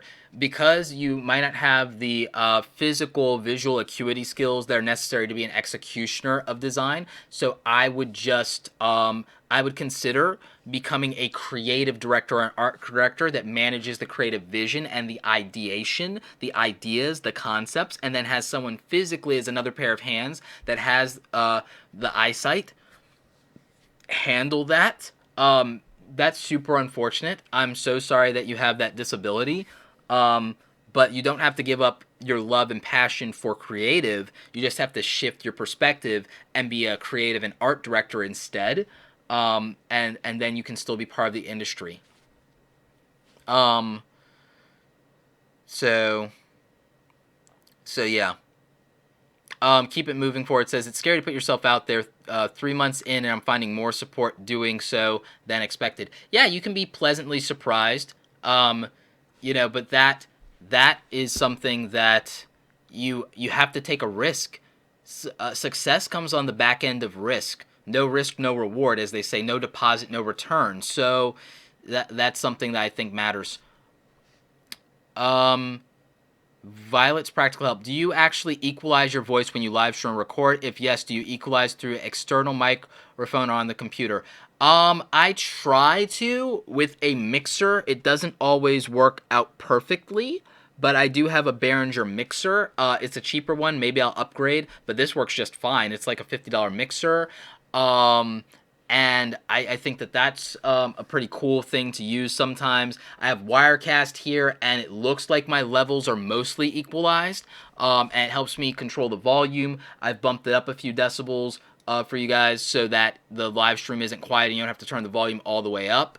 So that's what I would recommend. Let's see. Zaggy DK says, can I monetize my gaming videos as they are educational without getting permission first? Generally, gameplay videos can be monetized, so I would try it and just hope for the best. Sometimes the companies are merciful. Jason Fraser says, this is one of your best live streams yet, Roberto. Thank you so much. You're on fire today. Thank you. Yeah, I do feel a little bit on fire. I'm not usually a morning person. I didn't even do my jog this morning. Miss R's Books and Things says, I'm going to say this again. I love this live stream. It's great. Thank you so much. Tankersley FX says, I was never popular in high school. I was never popular in high school either, but I was infamous. Maybe I'll tell that story one day. But yeah, I was never popular either. But everyone knew who I was. Super Nardful says, for a small YouTube gaming channel, do you recommend an AdSense or a network? Yeah, AdSense. AdSense. Clash Productions. Is quality or quantity important? Which one? Both. But from a monetization and money standpoint, quantity because of distribution.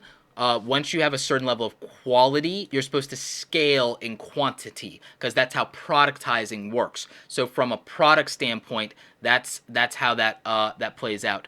Ross Schillers just donated $10 in the super chat. I appreciate the insight you share. Thank you so much, Ross Schillers. MJ Electronics donated $10 in the super chat. Thanks, Roberto, for the great content. I've been watching you for over a year now. Thanks, MJ Electronics. I hope that it's really helping you out. Rosh Schillers, Sillers, I hope I'm pronouncing that right. Thank you. I'm definitely hoping that it's providing value for you. Joshua Crawford says, love your videos. Your tips really helped me. I remember last time I drive one of your live streams, I was only at 700 subscribers, and now I'm at just over 1,300. Thanks again. Yeah, you guys, absolutely. Thanks so much. And don't let me forget, I know that we're at an hour and a half here, but at some point I still need to talk about the YouTube age gating thing because of that rumor. So definitely share out the live stream because I'm going to get to that in about another 5 minutes. So share this out on social media if you have a chance. Also, thank you again to everyone who's donated in the super chat. Really appreciate you guys. Magic Aura says, is there a best time of day to upload your video or it doesn't matter? Okay, so this is another reason I like TubeBuddy. I'm going to drop a link for TubeBuddy in you guys. TubeBuddy.com/awesome.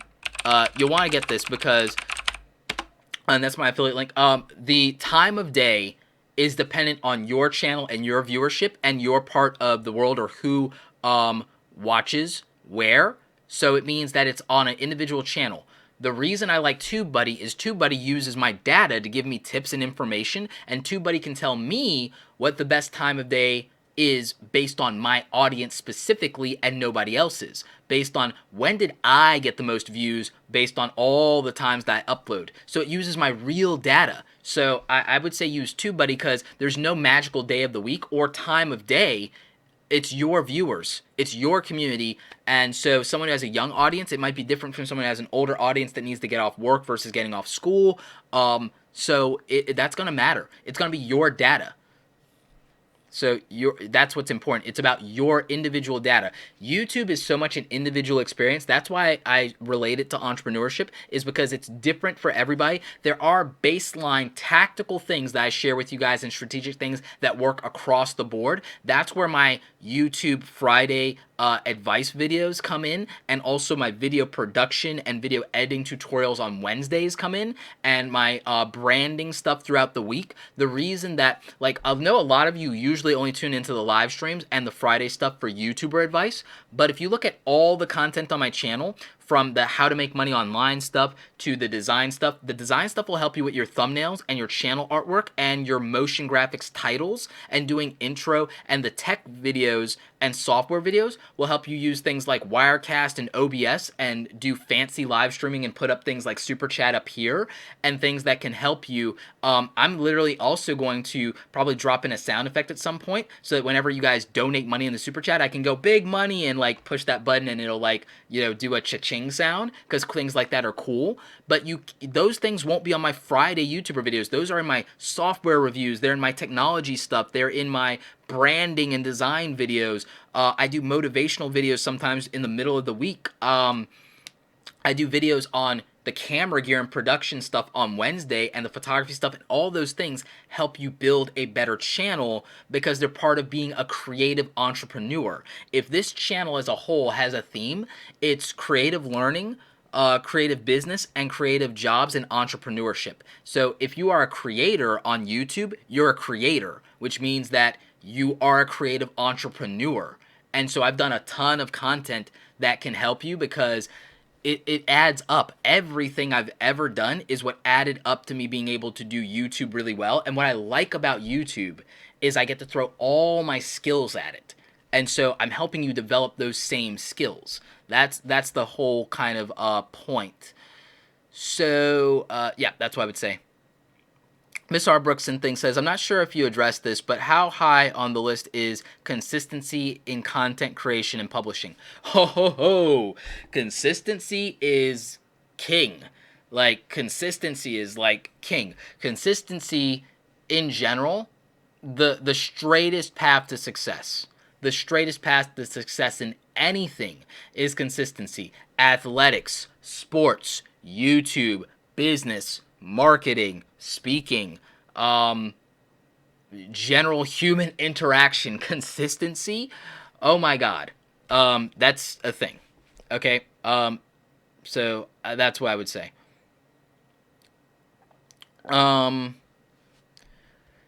Callie T says, does it help to label what category your videos are under? Yes, but not in the YouTube, a little bit in the YouTube algorithm, not by much, but it helps more with your AdSense revenue, believe it or not. It helps more with your AdSense revenue based on where advertising dollars go. That's because that's being categorized, which will actually tie into the YouTube age gating thing here shortly. So, Kareem Pie DIY says, how do you motivate yourself to keep making videos? By making videos. Making videos is how I motivate myself.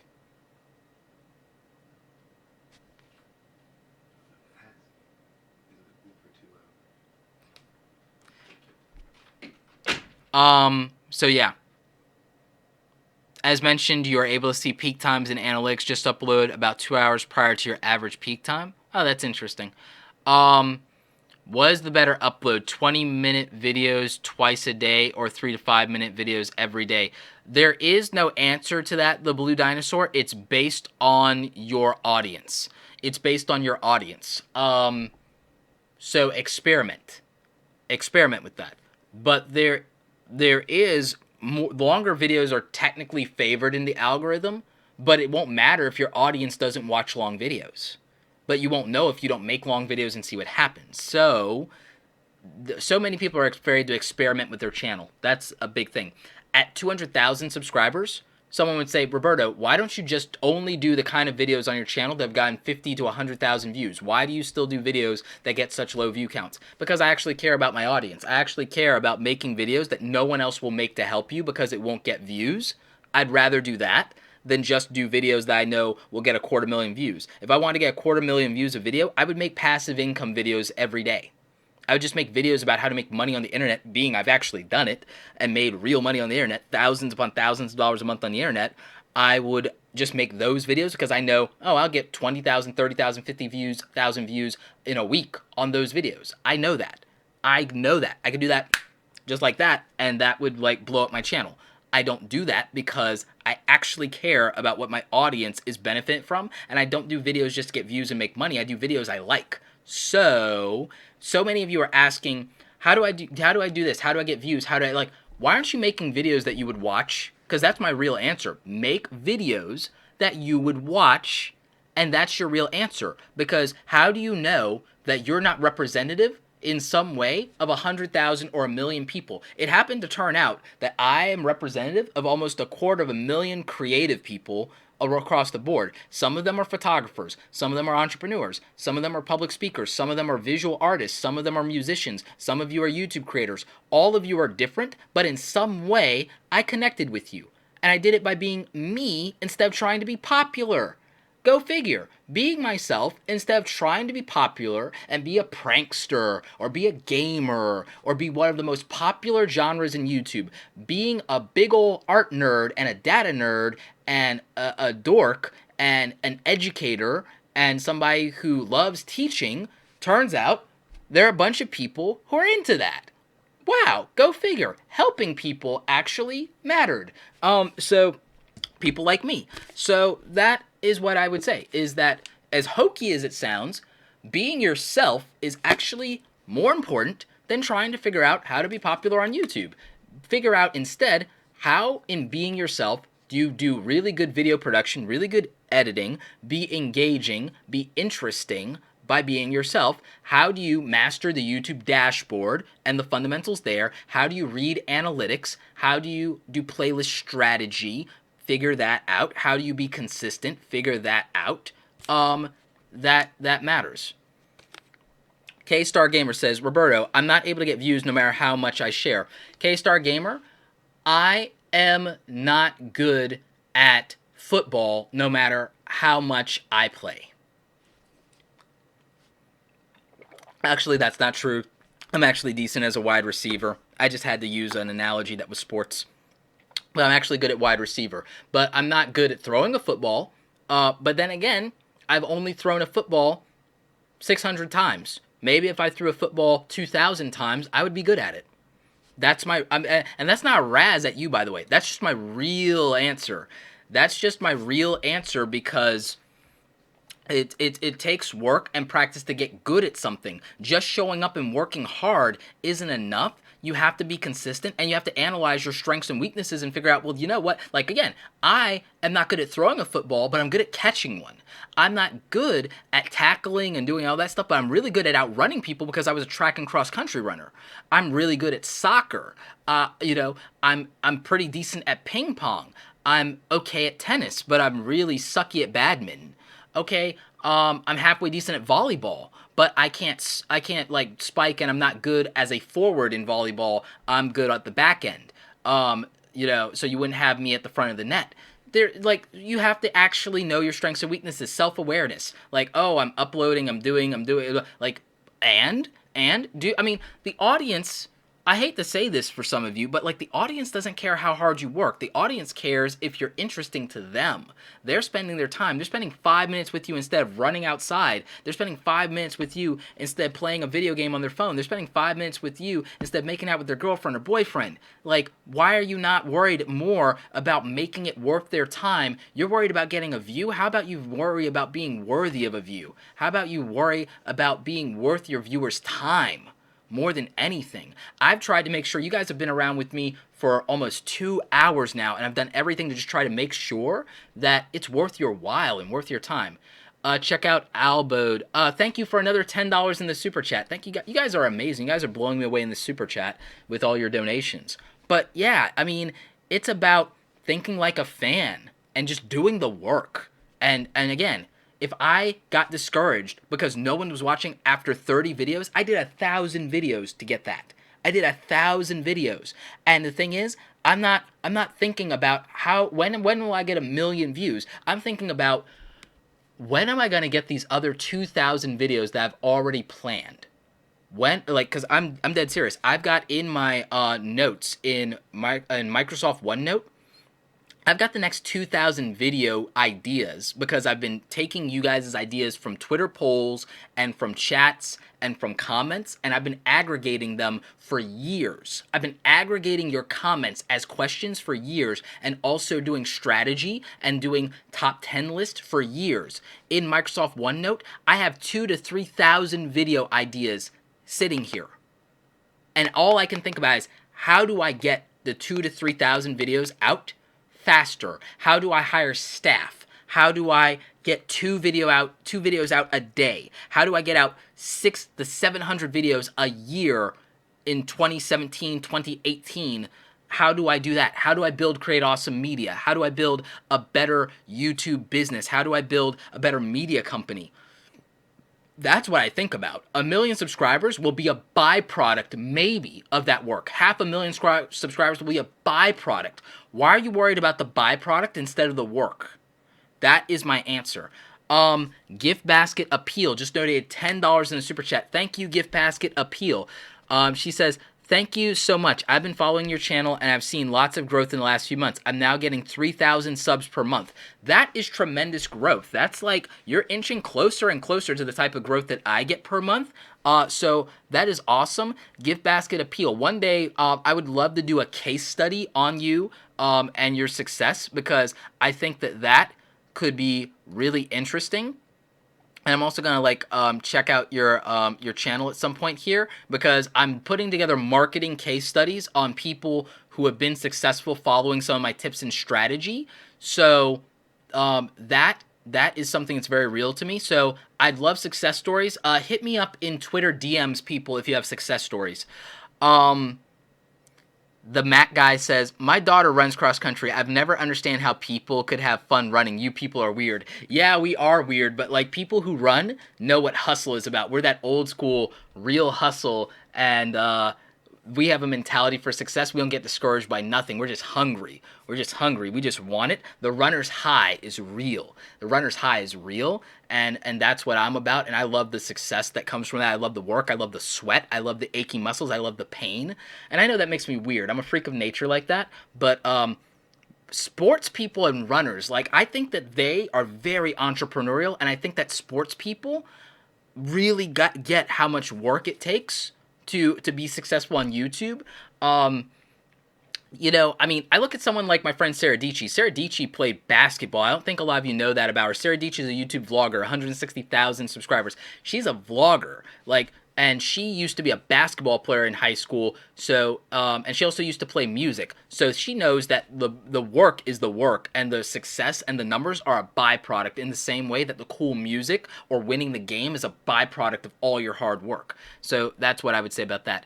Jay Smythe, and I hope I pronounced that right. Jay Smythe donated $5 in the super chat. You make us nerds look great. Thanks. Yeah, thank you so much, Jay. It's like, I try. I try. Dante Rock says, cool to know that I found you about 2 months ago through Tim Schmoyer. You're awesome as well. Supporting communication is important. Yep, absolutely. Absolutely.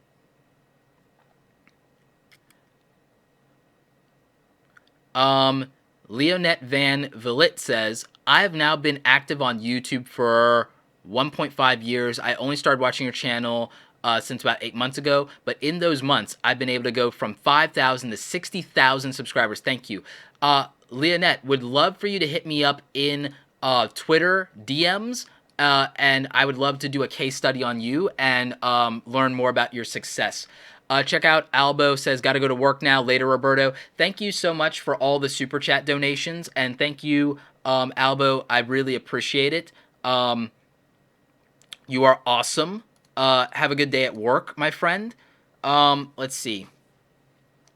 Mr. Cianon says, I've been doing YouTube for 3 months now and I've been seeing amazing growth. Any way to maintain or increase your growth over time?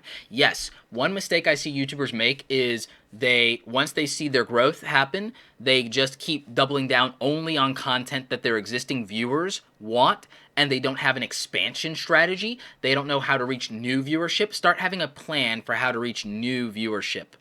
That would definitely be my answer. So, guys, we've gone for a minute here. I want to talk about YouTube age gate before we go now, and so that's how I'm going to talk about it. And I'm going to just let you know that I know that big YouTubers, like, keep in mind, Keemstar himself, who brought this to people's attention, did say this is just a rumor so far, even though he says he's found leaked emails that confirm it, but it doesn't confirm everything. It only confirms categorization, and I'll get into that. So I'll explain what YouTube AgeGate, the rumor, is, and then I will explain why it's only partly true and what parts of it are true and what the rumor is.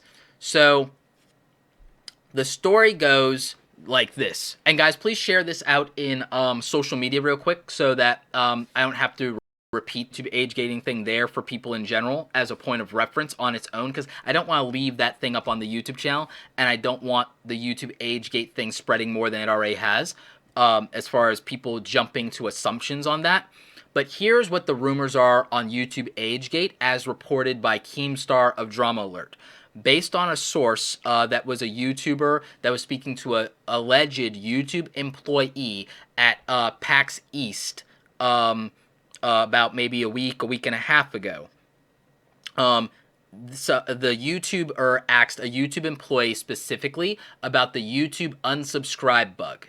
Okay, and so they were asked about the YouTube unsubscribe bug, and the YouTube employee allegedly said that there isn't a real YouTube unsubscribe bug, and that it's actually part of a new system that YouTube is implementing in the algorithm. And supposedly what this system is doing is it's categorizing channels by the age of the typical user base of that channel. What that would mean is that if your channel's typical audience is like 80% 18 to 24, then if they're subscribers that are 16 years old, allegedly, maybe it would purge those people, and maybe they don't see your channel and they're unsubscribed to you, and then they don't see you in search. That is what the YouTube AgeGate thing allegedly is. Now, here is why that's not entirely true. I think that what happened is that, one, this was a conversation that was happening at an after party at PAX East over drinks. So this wasn't a business meeting, this wasn't an email, this was people drinking, and this person may not have actually known what's going on. I've talked with people like Tim Schmoyer and Daryl Eves and YouTube certified experts. I'm a YouTube marketer. I have like 3 contacts at YouTube, but they're not someone I talk to on a regular basis, and I didn't ask about this. But what I will tell you is this. Typically, in any organization, as someone who actually worked in IT in corporate America and worked in marketing in corporate America and has talked to people who still work in companies and industries, here's what I'll tell you. Most employees have no idea what is going on in the company and will pretend to know more than they actually know. Especially if they can talk big in front of people. Okay, sorry, that's just true. That's how corporate America, and that's how that is. And I think we've all seen that. So you have, an employee at an after party drinking, possibly showing off, and possibly mixing up information. Because here is what is true. YouTube is categorizing channels by their age group demographics for advertisers so that they can make sure that they're getting ad money to channels that fit their demographic. And I think that's not shocking to anyone. I think we've all known that. I think that's been real forever to all of us. I think we all know that. Tony Thomas, thank you so much for donating $2 in the super chat and saying great Q&A. Super appreciate it, Tony, and all your support. So we all know that YouTube is categorizing channels by age to distribute information to advertisers for them to funnel ad money to us appropriately. We all know that. That is not part of the subscriber bug and purge. What people are saying is you have YouTubers, big and small, saying, oh, that makes sense because that's why I'm seeing I'm losing subscribers or blah, blah, blah, and blah, blah, blah. The YouTube unsubscribe bug has been around since 2013. If you go to the YouTube creator forums, and if you reference a video that Daryl Eves put out about this, the YouTube subscribe bug has been known in the YouTube forums since 2013. Big YouTubers don't look at their analytics the way that a data nerd does and don't understand it the way that a marketer does, which means that the YouTube unsubscribe bug thing was something they started talking about a year ago, but it's been around since 2013. It's been around since 2013. So, as Mike Polas says, yeah, they just know enough to be dangerous. So, when big YouTubers talk about the algorithm and they talk about data, here's the problem. What you don't see is you don't see YouTube tech YouTubers talking about this. And you know why? Because they know it doesn't make sense. That's why you don't see tech YouTubers jump on these rumors. You see YouTube drama channels, YouTube news channels, YouTube entertainers, big YouTubers jump on these bandwagons of these kind of rumors of YouTube screwing us or the algorithm is going awry.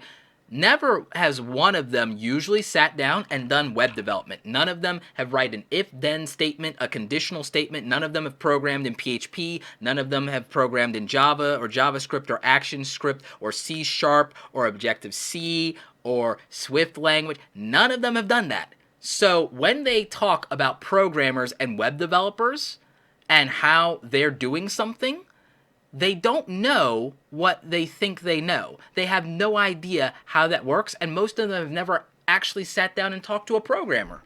We're talking about entertainers. I mean, that would be like a celebrity explaining to you why you're not ranking in a Google search. Okay? So that's why when people talk about this YouTube age gate thing, they don't know what they're talking about.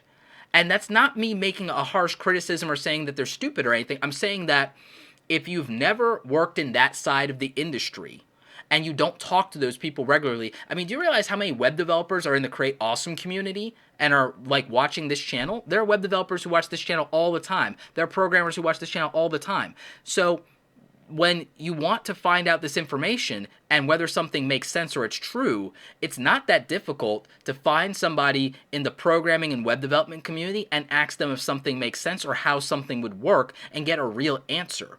So that's the problem.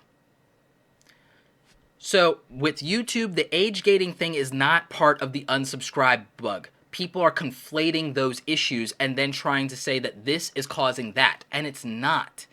The YouTube age gating is YouTube ad distribution and categorization. That's nothing new. Demographics of, 18 to 24, 18 to 34, under 18, and let's put ad money into this audience and add money into that audience and into this group of channels. That makes perfect sense. We know that. Now me, I've been unsubscribed from channels that I am the target age bracket of. In fact, if you look at it, you can't use this argument that, that makes sense, because why would PewDiePie and H3H3 be unsubscribed from each other when they clearly would be the right demographic for each other? Why would I be unsubscribed from Tony Northup and Chelsea Northup, or Terry White, or Jared Polin, or Proto Mario? I am the target audience for those channels. So if I'm unsubscribed from a photography YouTuber, then that doesn't make sense if the unsub bug was based on age gating. And if this new age gating thing is something they've just been working on for the last couple of months, that doesn't handle the unsubscribe issues from 2013 that have been happening. This is something that has been in the YouTube creator forums since late 2012, early 2013. The YouTube unsubscribe bug is 3 to 4 years old. So that doesn't make sense. Mr. Please Be Serious says, how can you trust big YouTubers that think that likes are dominating the algorithm? By the way, you guys, smash that like button. Yeah, so that's real. Geek Outdoor says, well said. Anyone who does Facebook ads, Google AdWords, or Bing ads would know that age demographics is open part key metrics for advertising. Yup. I mean, that's real. So the YouTube age gating has nothing to do with the unsubscribe bug. There are different issues. Now, here's where it kind of does. In doing the changes that they're doing to the algorithm, you have what's called legacy code. Legacy code is when you have old code that applied that no longer applies, that might conflict with new code. So consider it like you have an old computer and all of a sudden you put new components into it and then they don't work well together. That can create problems, and some of you who have worked on computers before have seen that, to where, oh, my new software or my new hardware don't work well together because they're from different generations, and then something unexpected happens. That happens with the YouTube algorithm and with the code, because there are literally over 1,000 lines of PHP code written for that algorithm. Legit Jump says, I think YouTube's dying and trying to revive it for young viewers. It's not. YouTube's not dying. YouTube has had an increase in watch time consistently over the last 5 years. YouTube just surpassed television watch time. YouTube isn't dying. There might be YouTube channels that are dying. There might be YouTubers who are struggling, but it has nothing to do with YouTube as a whole.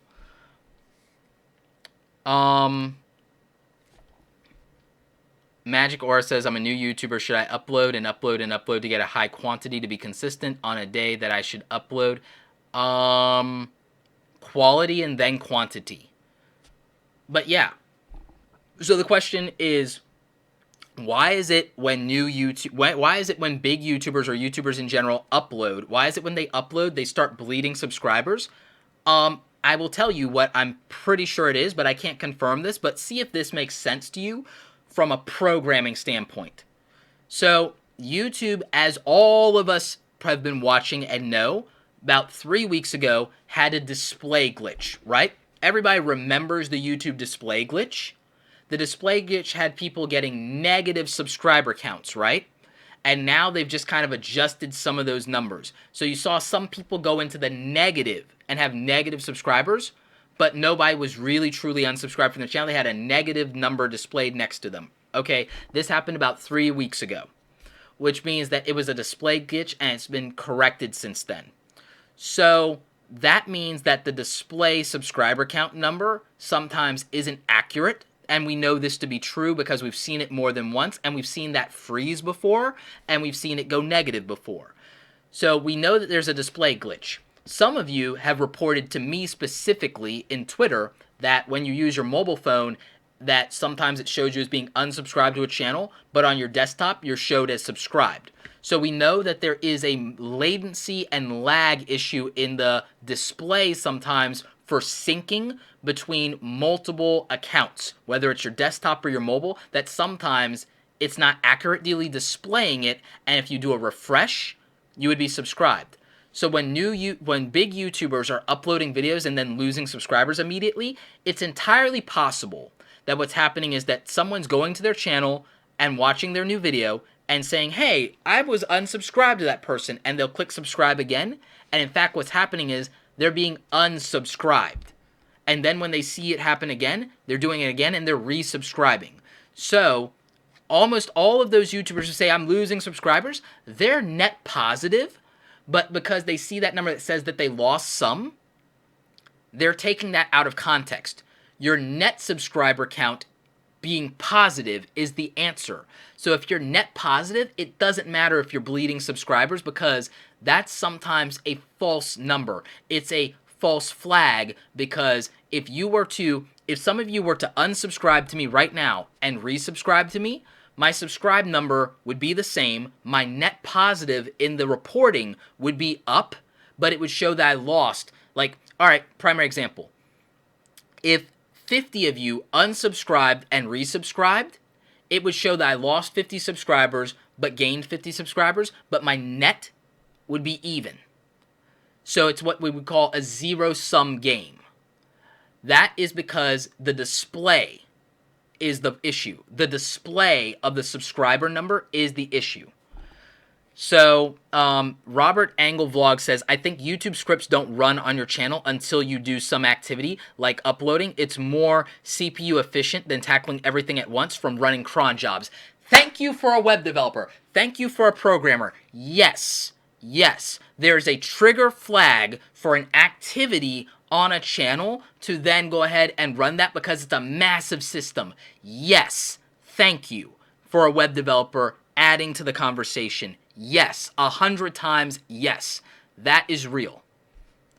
And for those of you who couldn't follow along, okay, so in video game perspective, it's kind of like there's processes in a video game that run in the background, like the timer that counts down, but there are triggers that if you do something, then something happens in the game. Like when you jump and you do something, points are added up, or when you complete a goal at the end of the game, then it tallies your full score instead of running it constantly in the background. So think of it in the same way. So that is how the whole subscriber purge thing is not really a subscriber purge aside from it getting rid of all the fake accounts. So if you think about what's efficient from a web development standpoint, you understand now the subscriber bug. It's not really a real true unsubscribe bug. It's a glitch that's making people manually unsubscribe unnecessarily, and then that's becoming problematic due to an update and syncing issue more than anything. And again, I don't have anything but anecdotal evidence of it, but if you talk to web developers, this explanation makes more sense than all the YouTube conspiracy theories because it's based in programming logic and the understanding of scripting languages and what it means to develop a web application. So if you talk to those of us who have done web development or mobile apps and marketing and advertising, we understand the YouTube algorithm better than big YouTubers do because we've worked the other side of the industry and not just been content creators. So that's real to me. Roberto, what do you think about rambling channels who just give their opinion and viewpoints on stuff? Those are what are called commentary channels. Some of them have value, some of it's interesting, some of it starts a conversation. So that, I think, makes sense. Ra Ashan Stavall says, greetings from another fellow former action scripter. I'm a Node.js HTML5 iOS developer. You mentioned live streaming from mobile. Does YouTube's API support streaming upload, say WebRTC? I believe it does, but I don't know if it's open because the only app, there are a few apps, I think it is open though, because a lot of the live streaming and simulcasting apps utilize that. So I think it does, to be honest, because I think that's how, if I'm not mistaken, Wirecast OS, Wirecast Go, the mobile version, I think that's how it's doing it. So yes. Photo video sample says, currently my analytics subscribers are underreported for January 17 through 19. Yeah, mine too, and it says it'll be fixed soon. So yes, so you see that YouTube has reporting issues. That's what it actually is, and it has display bug issues. So if it's making you, from the display standpoint, having a glitch that's making you think you're unsubscribed and you click subscribe again instead of just refreshing, then you're actually manually unsubscribing when an upload happens to a YouTube video that you want to watch from a YouTuber you're subscribed to. So you're manually unsubscribing, but the thing is, they're still net positive because when you resubscribe after refresh, you are subscribed to them, so it zeroes everything out. It's going to show a negative, but then it's going to show a gain, and then it's going to be a zero out, and they'll still be net positive if they're truly gaining subscribers. So that is... so you saw it. Doing it with Jason just did it. Haha, that's funny. I just unsubscribed and then resubscribed to you and watched the ticker go back and forth. Yeah, but see, on the analytics side, it's going to show that I lost a subscriber, but I also gained one. So that's where, if it looks like you're bleeding a lot of subscribers, you might not actually be bleeding subscribers as long as you're net positive. Leo Gaming. Roberto, can you say that YouTube is a lot harder in 2017? It's not, and it is. It looks like it's harder if you're playing the comparison game, but from an individual level, it's easier. Individually, it's easier to grow a YouTube channel in 2017 than it was in 2007.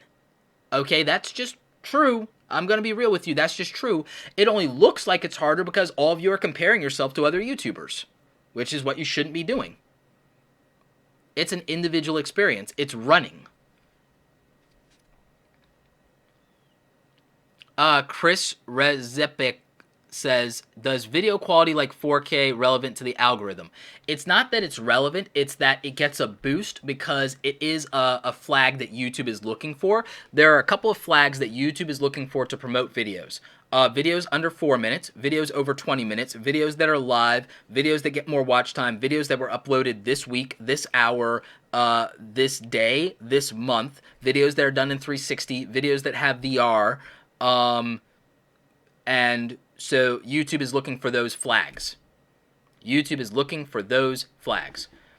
AK Boost BBQ says, my man, I need help with my new cooking channel, and he just donated $2 to the super chat. Thank you so much. Crowjack just donated $10 Canadian. The creative is the variable of success. I feel this isn't spoken about enough in the content creator space. Great SEO can only push poor content so far. Thoughts? 110%. Yes. SEO is only distribution, but then if you are pushing a product that no one is buying, it doesn't matter. Creative is the variable of success. That is a Gary Vaynerchuk quote. Packaging does matter on the creative side, which is why clickbait is working for people, because it's effective to get people to click. But if you have a great piece of content that you have no distribution for, it might not take off. It's like having a really good book buried in the back of the store. So I think that that's problematic. So you do need both. You need great content and great creativity, but you also then need a distribution strategy, because if no one knows about it, no one's buying. Great products have died. Great games have died because nobody knew about them. Great shows like Firefly died because they didn't get the ratings sometimes. It's like you need people to be aware of it, so you do need SEO. Gurmit Singh says, why are you not answering my questions? Please tell me how I can record Photoshop from my laptop so I can make tutorials about Photoshop and Illustrator.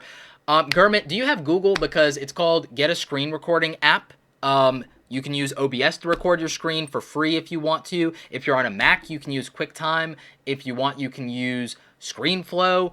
You literally, in the time that you over and over asked that here in a live chat, you could have Googled that and gotten an answer to that in 30 minutes. Does no one know how to do research anymore? I don't mind answering questions, but some things that are super, super, super simple, it might be easier than a comment or a live chat to just do a Google search and see what you come up with. That's what I would say. It's really simple for something like that. I've also done a video telling you about free screen recording apps and paid screen recording apps. And I'm not roasting anybody, I'm just saying it's true that most people just don't even know how to do proper research anymore to answer a question to a problem. It's great to have a tutorial in a video, but just answering a simple question sometimes, you can get it in 10 seconds. The library of all human knowledge is right here. It's Google. It's in your phone. So that's real. I've done a YouTube video about how to do screen recording. Tim Schmoyer's done it too. It's right there. It's right there. Leo Gaming. Roberto, do you have any advice for a channel that is suddenly hardly gaining any subscribers? Ask your subscribers what they like about your content. Ask your viewers if they're not subscribed, why. Make more content and be patient. My question would be, how long have you been doing YouTube? How many videos have you created? Because if you've been in this less than 2 years, you're probably asking the wrong question. Asking practical questions about improving the quality of your content, improving your production, improving your editing, improving your optimization, that is practical. I never guys, do you realize that I never worried about my viewer subscriber count for the first year of YouTube? I literally didn't think about it. All I obsessed about was, why does my audio suck? How can I get faster at editing? What can I do to improve my on-camera presence? Can I be more concise? How do I get more consistent? I only worried about the work. I didn't worry about who was watching, because what was the point of them watching if I wasn't doing a good job? How about you worry about how to do a really, really, really, really good job at what you're doing? And how about you say, how do I become the very best like no one ever was? Not on the views or subscribers, but how do I make better quality videos than the biggest person in my genre? How do I beat them? How do I go, hey, I'm a small YouTuber that nobody watches and my videos are better than yours? And really objectively better. Like, dude, your stuff's out of focus. Dude, my images are sharper. Dude, like, you're doing like really crappy editing. And not to roast them or not to call them out or not to really be competing, but in your own mind. In your own mind, why can't you put yourself in a position, instead of worrying about your view and subscriber ratio, and why can't you take pride as a small YouTuber of going, wow, that person has 200,000 subscribers and my videos look better than theirs. Wow, that person has 200,000 subscribers and I'm better at audio than them. Wow, that person has 250,000 subscribers and I have a better on-camera presence than they are, objectively. Why can't you just do the work? Why do you need the acknowledgement of the views and the subscribers before you even do the work? The views and subscribers are a byproduct of the work. I've said that for the last 2 hours, haven't I? But that's just how it actually is. I mean, if you suck at basketball, why should you have a crowd full of people in the stands to go watch you suck? And I'm not saying that you suck. I'm just asking you objectively to think about this. Are you good? Like, are you objectively good? Because that is going to be the variable. Keep moving forward says, great live stream, Roberto. I'm looking forward to seeing you at Social Media Marketing World next week. Out of Canada, cold into the Southern California warmth. Oh, yeah, that's going to be interesting. Yeah, definitely hit me up.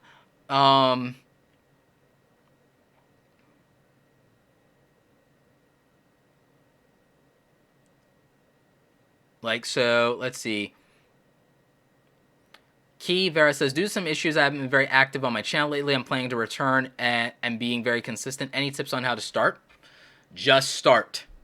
Just start. And don't start with apologizing for being gone.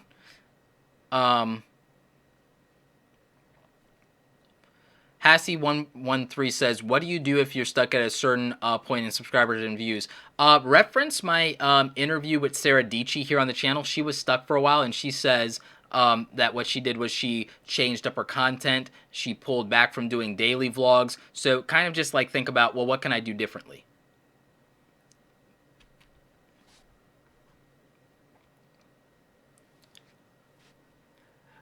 So let's see.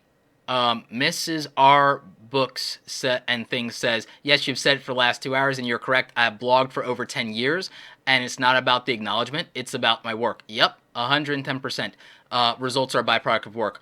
Wolfpack Woodcraft says, I have a camping channel. How do I find out what people in my niche are searching for? So it's $5. I would super do like, first of all, think about what are the top 20 things and the top 10 things you need to know before you go camping? Chance Norris, are you going to NAB? I need to look at whether I'm going to NAB. I need to contact and reach out to people because I should be at NAB. And I might have someone who could hook me up to go to NAB. Maybe Sean Canal could hook me up. I should talk to him about that. But like, if you have a camping channel, if you have any channel and you're like, what do I make? What would my viewers want? Think about the 10 things you need to know before you go camping, and then make videos about those individual things. And then think about 20 more things you would need to know if you're a first-time camper. Think about 20 things that even experienced campers mess up. It's like you think about that. You think about like how to protect your food from bears, how to pitch a tent in under 5 minutes, how to clear a camping area, how 10 tips for campfire safety. Like, I would just do things like that. Leo Gaming says, but Roberto, you must be very sociable to be successful in YouTube. Leo, I'm an introvert. Now, granted, I'm an outgoing introvert, and I have a switch that I can flip in my brain for stuff, but, like, I'm an introvert. The far majority of YouTubers, especially even successful YouTubers, are introverts. Zoella is a freaking introvert who almost never leaves her house, okay? You don't need to be super socially savvy. I had severe anxiety. Like, I got over it a little bit, but that was work. Socially, there are times when I fumble and I'm still awkward unless I flip a certain switch in my brain or unless I'm in teaching mode or speaking mode. I mean, there are plenty of socially awkward nerds on YouTube with 500,000 subscribers. There are plenty of people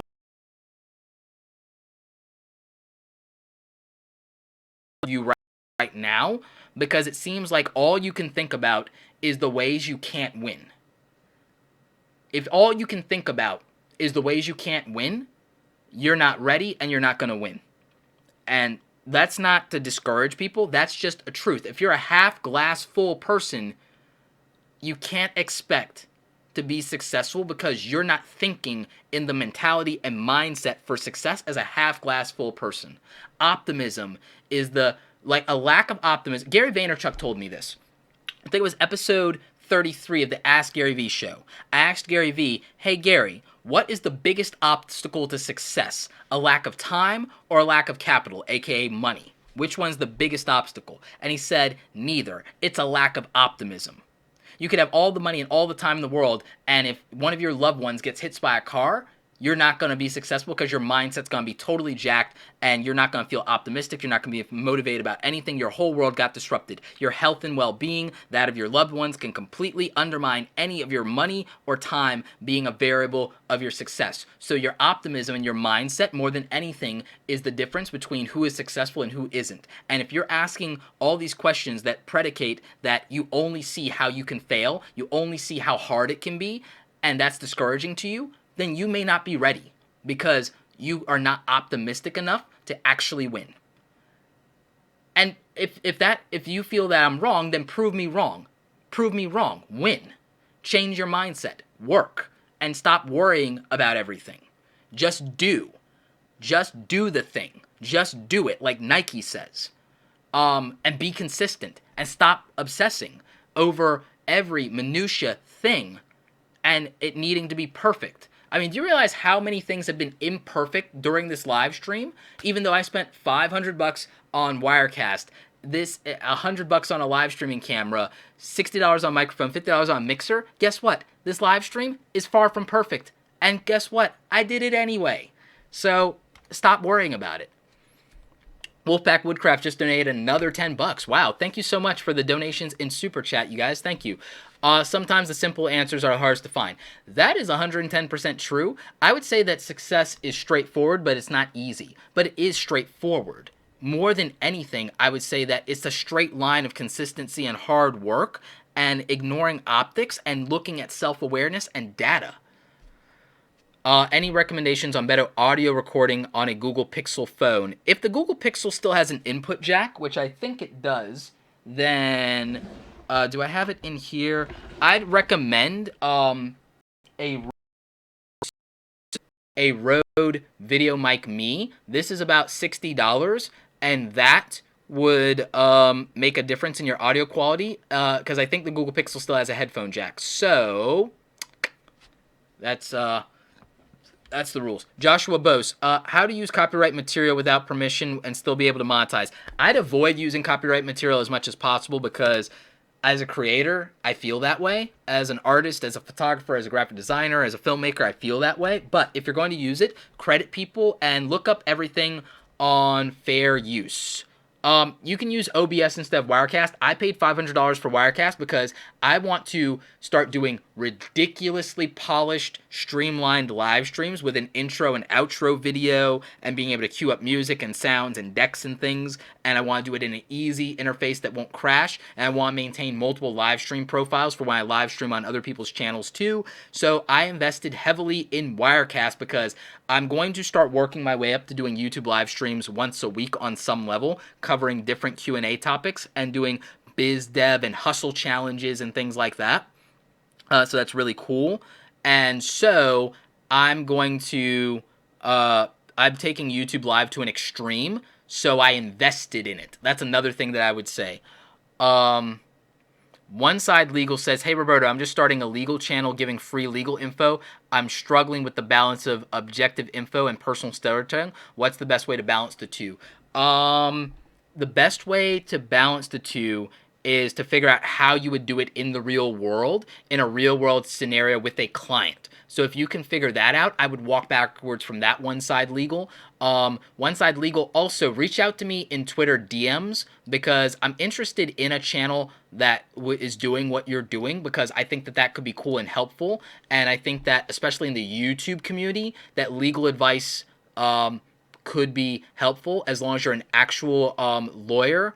and accredited. So I think that that could be a fascinating channel. And I think if you tackled a lot of the legal issues of YouTube, that you will blow up like huge. And I think if you weigh in as a legal expert on doing videos that are a case study of current YouTube and entertainment based lawsuits and give an objective perspective and a case study breakdown that most normal human beings can understand, your channel will blow up. So if you want to talk about that, let's talk about that, because we might be able to work out a deal on a trade for consulting. If you're a lawyer, we might be able to work out a trade. So hit me up, One Side Legal. Sergeant Twinkletoes says, would daily uploads be ideal for a small YouTuber? Yes and no. If it's practical and you're capable of it, it might give you some momentum. If you understand optimization and that part of the algorithm, it could give you some momentum, but it also could burn you out. If I was a small YouTuber, again, starting over, I would start with 2 to 3 videos a week and then work my way up, after 3 months of doing that consistently, to 5. Try 5 videos a week for 6 months, and if I can get that right, and if it's working, I'd consider daily. But I might only do 5. That would be my answer.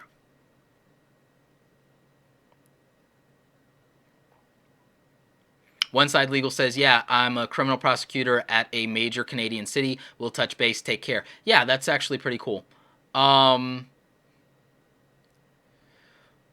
Kingdom Hearts Master says, what was the first editing program you used when you started YouTube?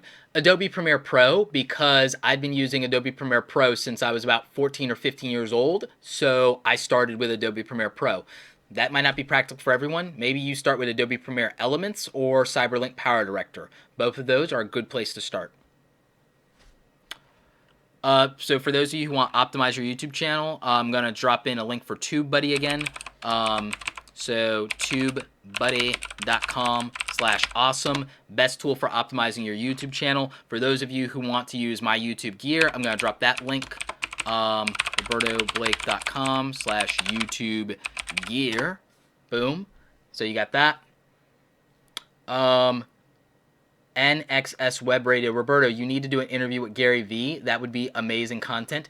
I should. Homies of mine that are less involved in Gary's stuff and promote it much less than me have done interviews with him. Gary's super open to interviews. I know that we could definitely do a tremendous interview. Maybe I'll ask him about that.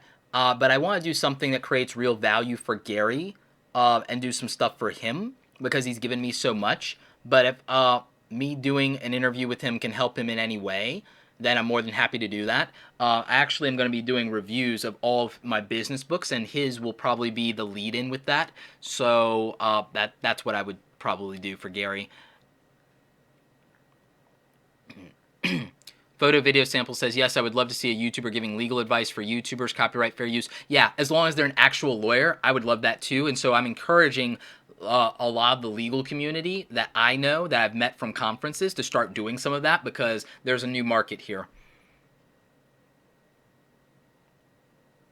Deborah Haley says, wow, I'm stupid. I can't find the donate link. I can't see anything in Super Chat. Okay, Deborah Haley, if you or anyone else wants to donate to Super Chat, if you're looking at the thing over here, there's by the thing that has a smiley face at the bottom where you type in your comment, below where you type in your comment, there's a dollar bill sign. You click on that, and that gives you the option to donate.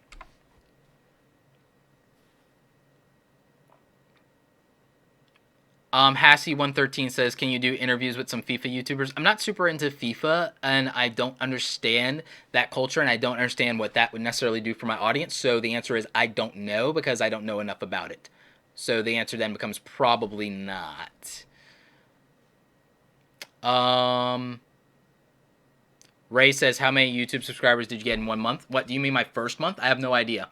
Probably 0. How many subscribers do I get a month now? Somewhere between 8,000 and 12,000 a month on average. Does that matter? No, not really. Everybody's journey is their journey, so it doesn't matter how many subscribers I get. What matters is, how many subscribers are you going to get with your hard work? I don't know. Legit Jumps. I don't know why your comments aren't showing up for you, because I'm seeing them. Um, wow, this has been 2.5 hours. I probably need to end this and eat something. And probably charge my phone. Please stand by, says Roberto. I've been trying to optimize my tags, but even after watching some of your videos about TubeBuddy, I'm still a bit confused on how it all works. Watch my step-by-step tutorial then, if you haven't watched my step-by-step tutorial on tagging with TubeBuddy, because that's probably the most practical one. Mataja Bedik says, when should a new YouTuber start monetizing their content? I would say you could probably start immediately. I would definitely say after the first 5 videos, sure. I would just start right away, personally. Kev Voss World says, what if you're watching your videos via iOS doesn't give the donate option? If it doesn't, then that's a shame. It might be mostly the desktop and Android. I'd have to confirm that. Hey Roberto, thanks for what you do. How do you make a viral video but stay on niche?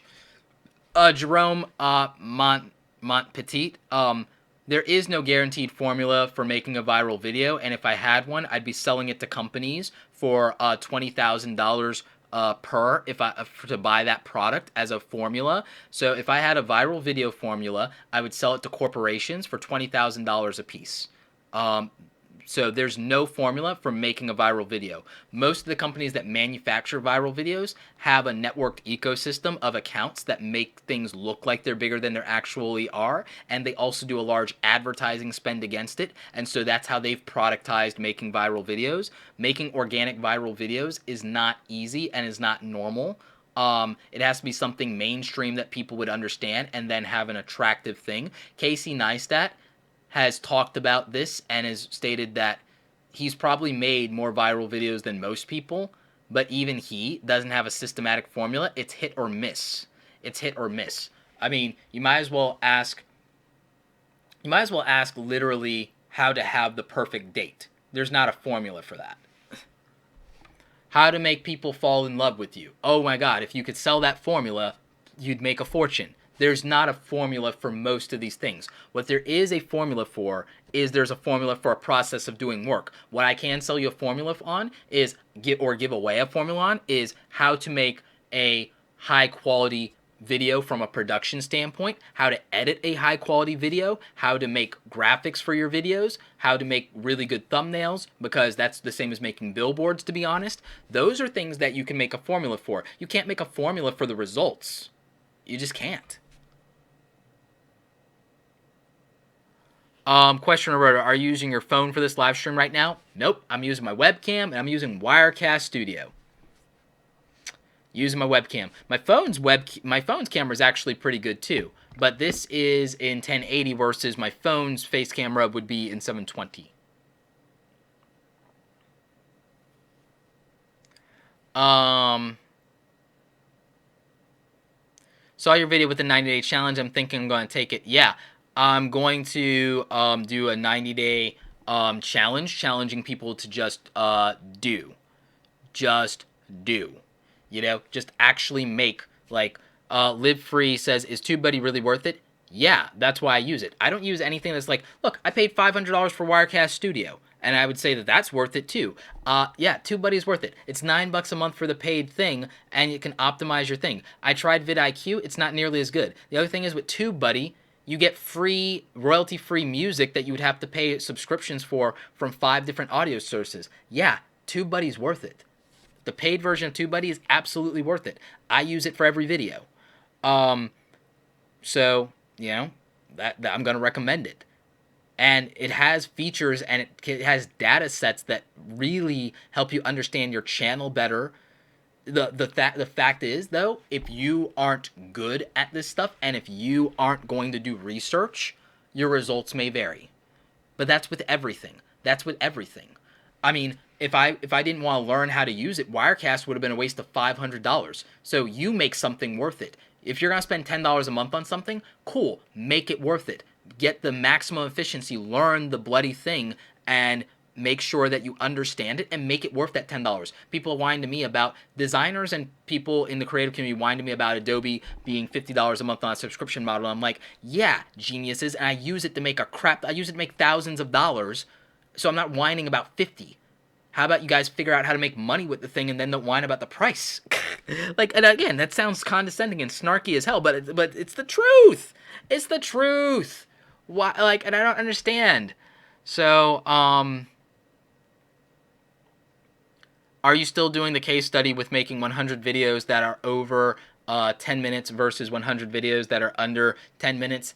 I am, but formulating that case study is weird, but I'm still working on it.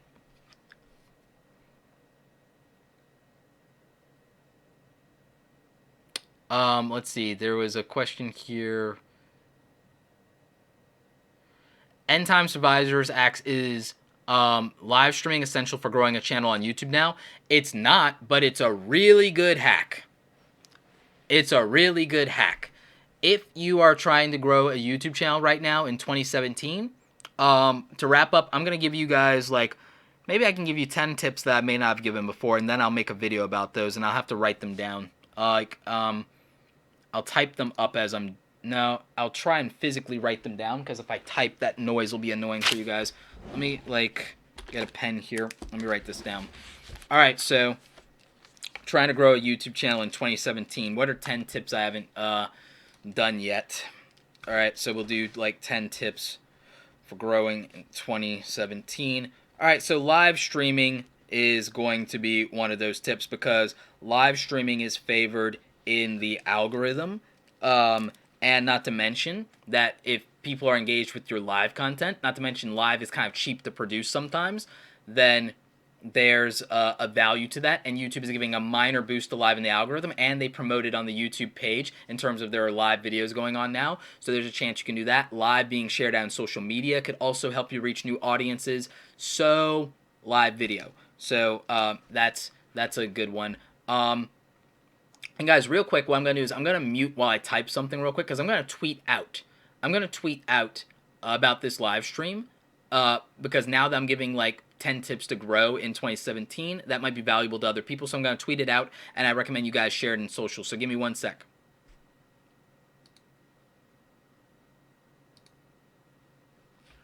Bye.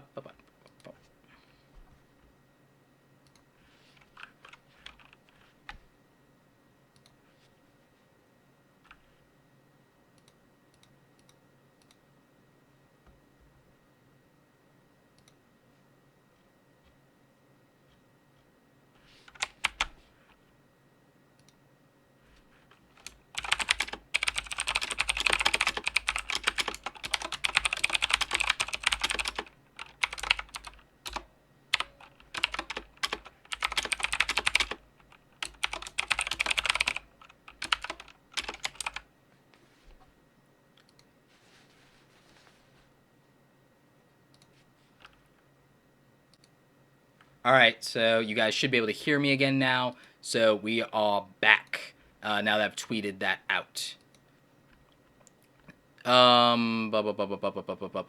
Okay, so I'm going to give you guys like these 10 tips that I haven't probably given yet for 2017. Oh, Lifetime Success did a $2 super chat donation. Thank you so much. So yeah, live streaming is being preferred in the YouTube algorithm. So try live streaming. Try live streaming every other week and see if that works for you. That would be my recommendation. So that's tip number 1. Tip number 2, start optimizing your channel for watch time. To optimize your channel for watch time, try doing videos that are longer. Longer videos are optimized for watch time, and the longer a video is, despite retention, raw watch time beats percentage watched. Raw watch time beats percentage watched. So start doing longer video content as an experiment. Not all of your videos need to be longer. Just make some long-form content in YouTube that can help you. Live streaming is a way to do that.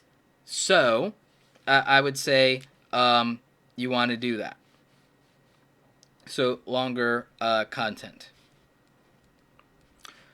Number 3. Oh, Live Free just donated $5 in the super chat. Thank you so much for that donation. So number 3. If you haven't done this yet, to grow your YouTube channel, in 2017, one of the most important things that I can say to you is have a social media strategy outside of YouTube. Have a social media strategy outside of YouTube.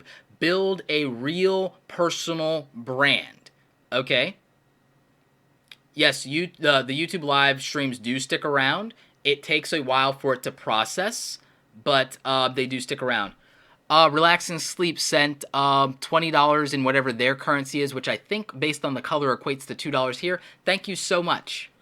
So that's awesome of you. So yeah, so what I will definitely say about that is, what was I just saying? I said longer content, and then another thing I said was, I said the live streaming, I said the longer content, and then, what was that third tip I just gave? I just lost my train of thought.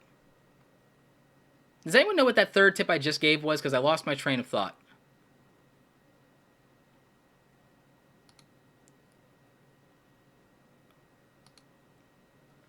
Can you give a synopsis of what you offer for one-on-one coaching? I'll do that at the end. I will do that at the end. But yeah, so live streaming is number one. Longer overall video content, because raw watch time matters over retention rates. So raw watch time over retention rates. Social media and personal branding. Yes, have a social media presence outside of YouTube and do personal brand development, or develop a brand for your channel's theme. So that is number 3. So build a true brand and a social media strategy. Why? Because that's going to be distribution. So that means that when you release a video, aside from your notification squad, because I'm going to do more live streaming, when you see, that's a hack too, but get like a social media strategy, build your brand, and so you build these super fans that when you do something, they will share it. Imagine maybe you only have 100 YouTube subscribers, but you are hooked up with those YouTube subscribers and you're communicating them in Twitter, you built a Facebook group for them, you have them on an email newsletter. Understand that if you have that social media strategy, when you do something, you can reach out to them in Instagram and Twitter and Facebook and tell them, hey, I just put out a new video. It would mean the world to me if you guys can share this in social with your fam and help people, watch this thing. I think they'd dig it. I think it'd be really cool, blah, blah, blah. And then if you do that, you have all these super fans that are helping you grow your channel. Do you wonder why big YouTubers are growing without SEO? It's because they have super fans. They have literally hundreds of thousands of people that are going to tweet, share, Instagram, and Facebook the crap out of their YouTube content. So by building a social media presence, you can get super fans that give you a distribution pipeline for your content. So that is tip number 3. So I would say that's really important. Tip number 4 to grow a YouTube channel: build a website in the form of a blog. Why? Because if you can do a blog and have a website that has your YouTube content, you have another opportunity to be found in search. You have a website where your fans can go to get more information or see photos of you and stuff like that. That's your thing that you own, so you can present in your way. It's also a good way to get them on an email list or a newsletter, and to have a hub or to announce things directly to your fans in a platform that you control, where you're not competing with anyone. So if you're worried about all the saturation of YouTube and all the competition, get your people to your website. And then you're not competing with anyone, and you have another way to hack your way into Google. So I would say that having your own website is a huge tip for growing your YouTube channel in 2017. And keep in mind that Google promotes websites that have YouTube embedded videos on them a lot more, and that it increases time on site for optimization. So that really matters. Android Inc. asks, what should the average video length be for watch time optimization? 10 and 20 minutes is a sweet spot. YouTube changed a flag in the advanced filter settings because it used to be that short form content was content under 5 minutes.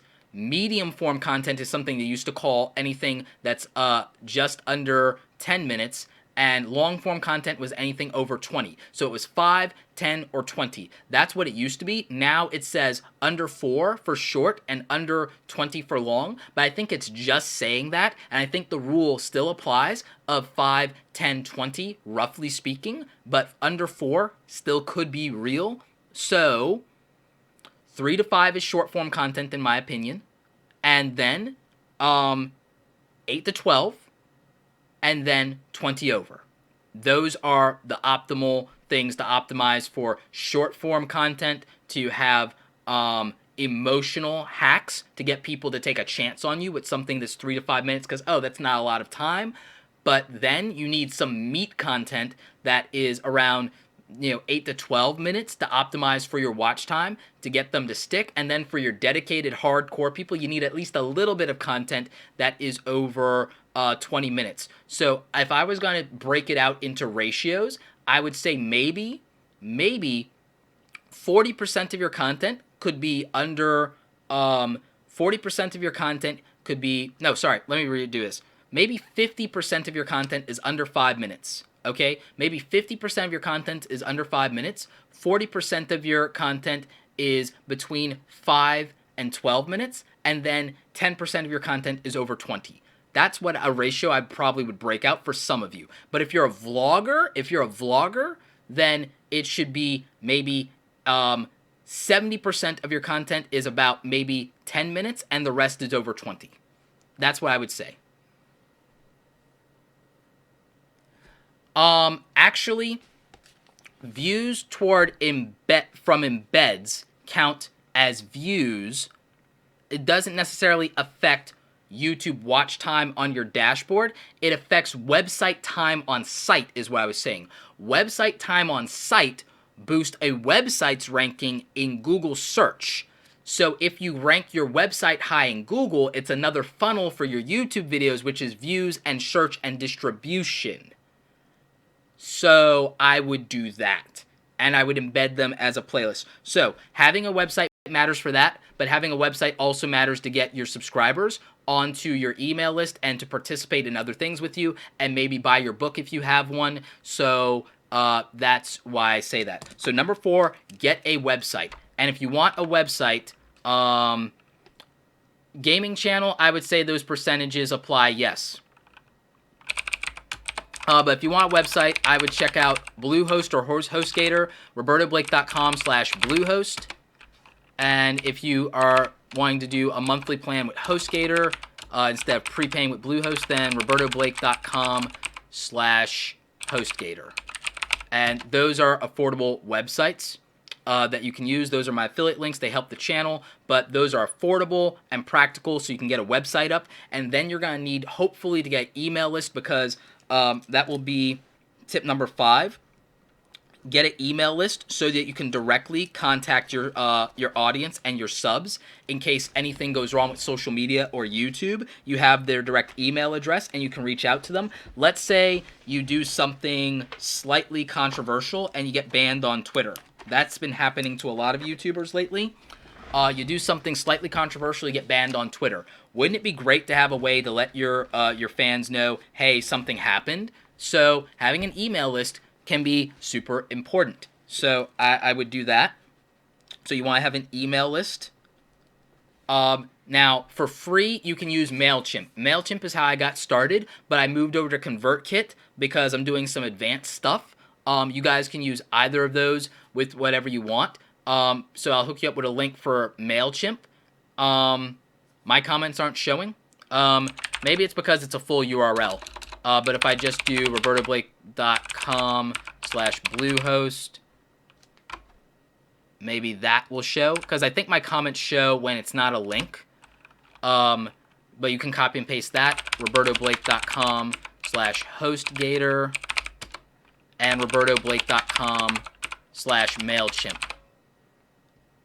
So those tools will help you out with building a website and building an email list. Getting your subscribers onto your email list, you can give away something for free. Maybe you give away a template, maybe you give away a desktop wallpaper, maybe you give away some kind of audio or video download. So that could be important.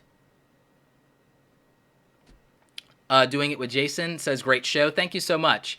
So yeah, so those 5 things are great ways to help grow your channel, because like I said, the first one, live streaming, YouTube is favoring live streaming now. Longer video content gives you watch time, so it's optimized for that, optimized for watch time. Social media branding and getting super fans gives you distribution.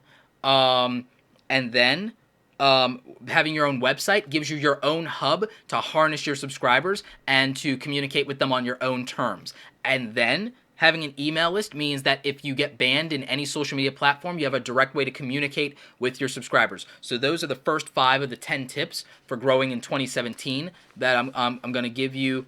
And then tip number 6. Why is this pen running out of ink?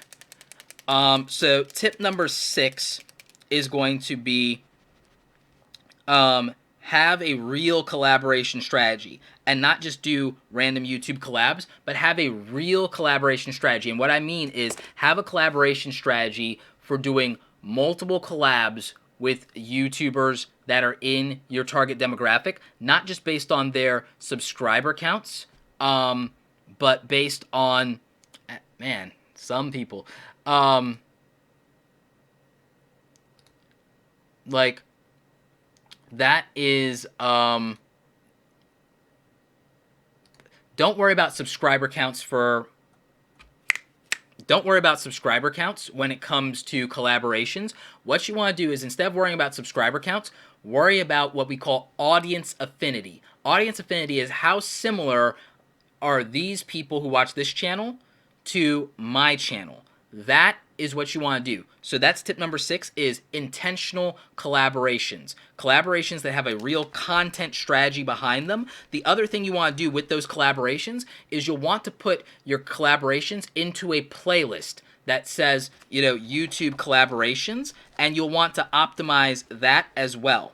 So intentional collaborations are going to be huge in 2017. And there are more new YouTubers coming to the platform all the time, so that's going to be helpful. I need another pen. Give me 1 second here. I'm going to get another pen.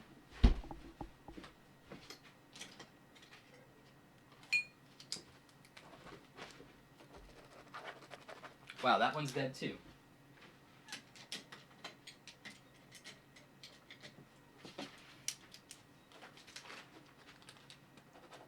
All of my pens are dead? Are we serious right now? How is that even possible? Okay, cool. My Walt Disney pen isn't dead, thankfully.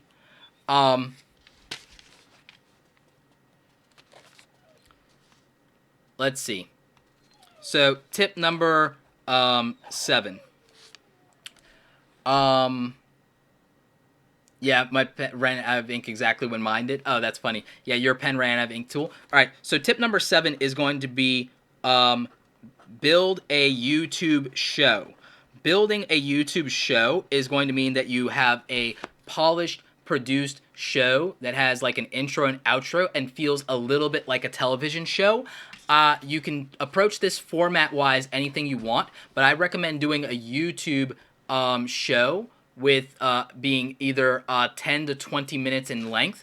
Good examples of this are the Philip DeFranco show and Ask Gary V. Longer shows like Jared Polin's Raw Talk that are like an hour, those have mixed results, but they're really good for watch time. So doing a YouTube show is going to be huge in 2017, especially with YouTube TV. YouTube TV. Aaron Robinson says, Roberto, why should I bother with an email list? What's the purpose? How does it lead to subscribers?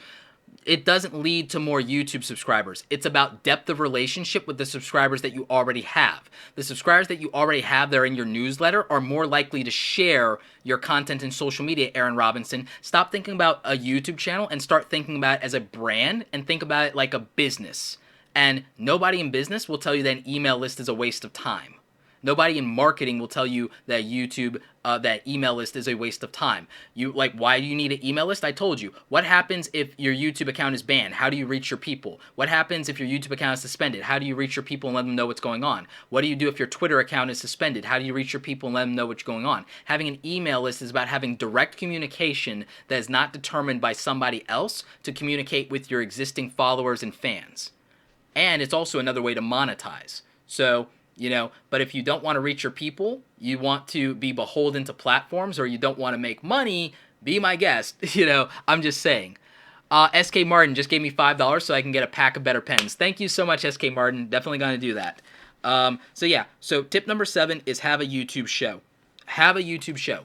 Build a formatted show, whether it's a live streaming show that you do, and try to put that show out like once a week. That is huge. I mean, Ross Schillers brings out a big point. Think about the people on Vine. Look at what happened to the Viners. That's real. Look at what happened to the Viners. Okay, so step your game up. Have a website and have an email list.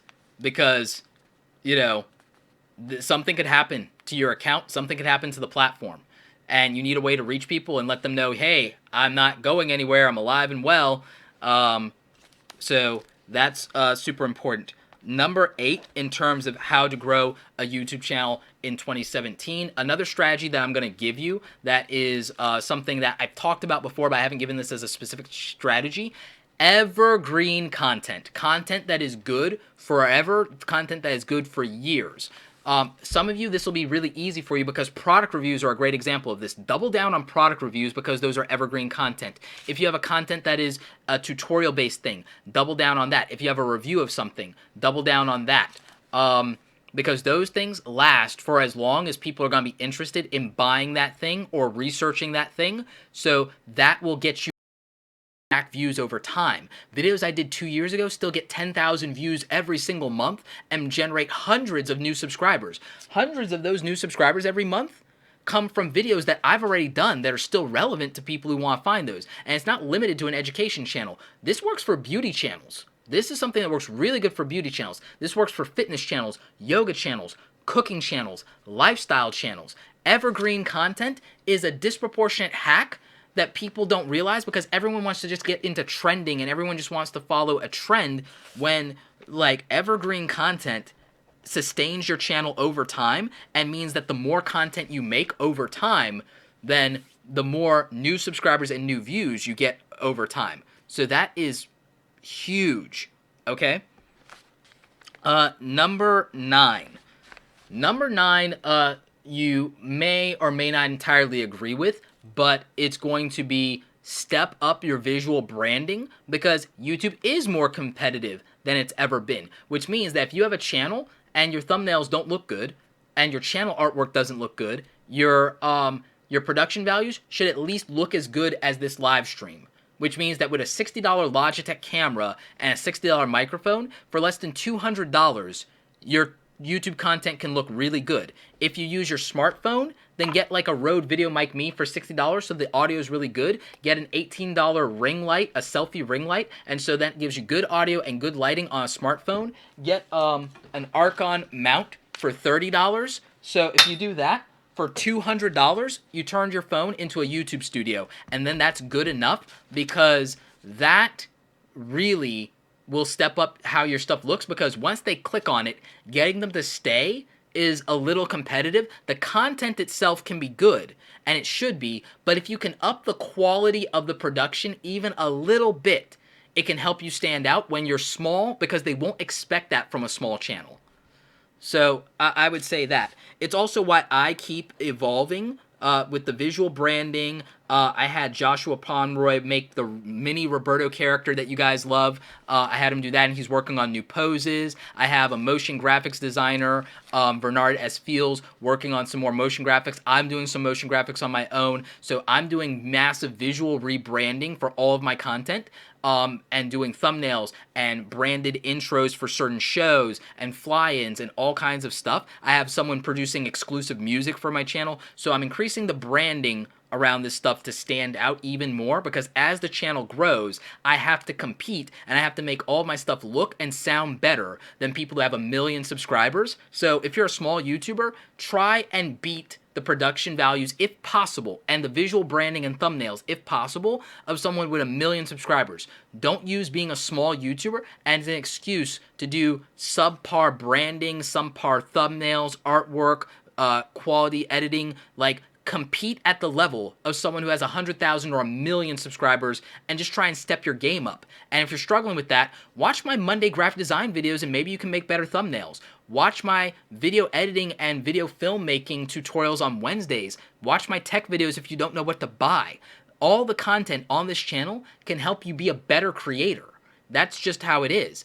All those skills are what I applied to be a better YouTuber, but I was doing it for other skills and professions. Not to mention, those skills are money-making skills, so that if YouTube doesn't work out, or if you need a day job, you can get a $50,000 a year day job while you're trying to make your YouTube stuff work out, because you have real skills. So that's what I would say about that. Someone asked, how did I get comfortable on camera? I would say I got comfortable on camera by just doing it more, because my first 50 videos sucked. So but after that, they got better. So get comfortable on camera. Even Gary Vaynerchuk, back in the Wine Library days, had to do about maybe 10 of these things to get comfortable on camera. I could see him struggling with it. So even Gary V started at 0. So don't take that for granted. Just put in the work and keep doing it. You'll get comfortable on camera. Even if you don't publish the videos, just filming in front of the camera until you get comfortable before you publish could be the answer for you. The Nikon D3300, yeah, it doesn't have a flip out screen. What I did to keep it in focus was I set it to not continuous autofocus. I set it to single server focus. I pushed the remote button to take a selfie, and then I locked in that focus, and it was perfect. So I took a selfie and turned off continuous focus, and that's my trick. So that's what you can do. So yeah, tip number 9, visual branding. Tip number 10, upload frequency. Upload frequency is a hack for the YouTube algorithm. Not all of you can do daily, okay? But if you can do 3 to 5 times a week, and if you can get that 3 to 5 times a week to either be 3 days in a row or Monday, Wednesday, Friday, you have a better chance with the algorithm, because it works on distribution. User behavior dictates. It's kind of like Amazon. When you buy something, it shows you what other people like you bought. The more videos you're putting out, the more times you have to be discovered. But also, the more people who are watching your content frequently, the more YouTube can recommend it. So if you're putting out content 3 or 5 times a week, YouTube has more to recommend, more to find you for, and is getting more people to stay on YouTube with you, so it will promote you more. So if you need to upload more frequently, you may need to figure out a production strategy for bulk shooting. I shoot 5 videos in a row, and then I take a break. I don't edit those. I shoot another 5 videos in a row, and that might only take an hour each out of my day. And then I do that for like 3 days, and that's 30 videos for the month. I do 30 videos for the month, and it takes me 6 hours to film. It takes me 6 hours to film a month of content for YouTube. But that's because I'm producing evergreen content. That means I don't have to shoot a video today and get it out today, unless something in the world happens, most of the time. I try to make a backfill of content so I can just edit. So that is possible. If you have an entertainment channel, should you still do evergreen content on products? Yes. Balance your content, even if you have an entertainment channel, with something like, if you have an entertainment channel, try doing something like your favorite things and make it a show. And then people might binge watch that playlist. So find evergreen content that you can turn into a show if you're an entertainment channel. We watch TV shows over and over again. So if you're an entertainment channel, make a show. The show could be evergreen content. People will go back and watch a show episode for episode. So that's why I'm telling you to make a show. No, the YouTube channel doesn't necessarily prefer a new channel. You can completely re-energize an old channel. Aaron Robinson says, if I collaborate and make $500, do I have to share? Here's how collaborations work from a monetization standpoint. Typically, it'll be one video for your channel, one video for their channel. Everyone monetizes their own thing. That's usually how it works. So you don't have to share if you collaborate, but you can work out that deal among yourselves. It's whatever you're comfortable with. Roberto, do you have a strategy for keeping up with comments? My strategy for keeping up with comments is maybe prioritize it for 10 minutes in the morning, 10 minutes in the afternoon, 10 minutes in the evening. And then I also just get to it whenever I'm in line at the grocery store or at the movie theater. So yeah, what did I say the 10th one was? What did I say the 10th tip was, guys? I just lost my train of thought. Oh, frequency of uploads. That's what it was. Frequency of uploads for the algorithm is between 3 videos a week or more. So frequency of uploads. And also, if those uploads can be closer together in time, the better. Meaning, if you can make them consistent, like if you could upload Monday, Wednesday, Friday at 4 p.m., I would do that. If you can upload Monday through Friday, 4 p.m., I would do that. Like a TV show. It's called a YouTube channel. We're getting YouTube TV. I hope this theme is making sense to you guys. TV show. So, yeah.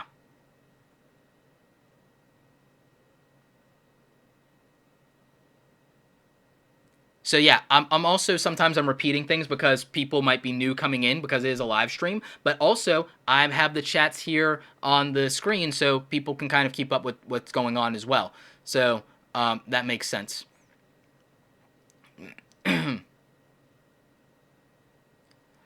What is evergreen content? Okay, so evergreen content is content that is good forever.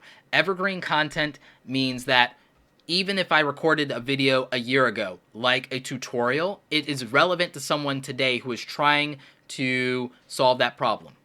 Jade Alexandra asks, do you think that the healthcare and wellness niche is too crowded? Nope. I don't believe that any genre, with possibly the exception of YouTube gaming, is too populated, and I still think you could make it as a YouTube gamer if you have the ability and the talent and a really good content strategy, because everyone in that genre has done so much of the same thing that someone's waiting for someone to revolutionize it again. So even if a genre is saturated, you know what the answer to a saturated market in the business world is? Be better or have better marketing. Or be slightly different or slightly better. So, in a real world where you have Android and iPhone, and you have real market saturation for a tangible product that is a $500 product, someone could still come along and crush them. Or they could release a new product into the market that would crush it. So whenever people talk about saturation in YouTube or YouTube being too crowded, I have no idea what the heck they're talking about. Because in the real world, saturated markets get disrupted every day for billions of dollars. So in the real world of advertising and business and marketing, nobody's whining about saturation, and if they are, they're just losing because someone's just going to come around and disrupt them. Like, MySpace was already crushing it. Facebook came and killed them. Snapchat disrupted everything. Instagram made a comeback. Like, it's like market saturation? Really?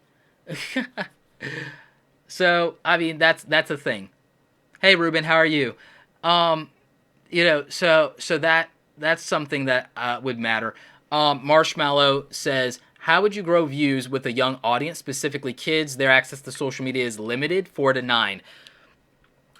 Their parents' access to social media isn't limited, so do what Disney does. Reverse engineer Disney. Look at Disney, go backwards from their strategy, take a hard look at what they're doing, and that matters.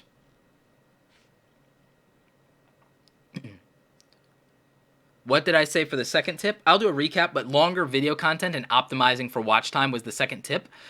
So,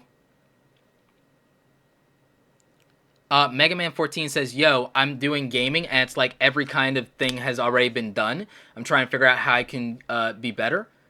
Mega Man, who in gaming right now, aside from Game Theory Live, who's doing a live stream on YouTube gaming, but not necessarily just playing a game, but also doing commentary? Who is getting 4 or 5 people together doing a live gaming roundtable? Who is doing massive live streams around retro video gaming? Who is taking what's in the gaming magazines and making video content practically the same way? Nobody.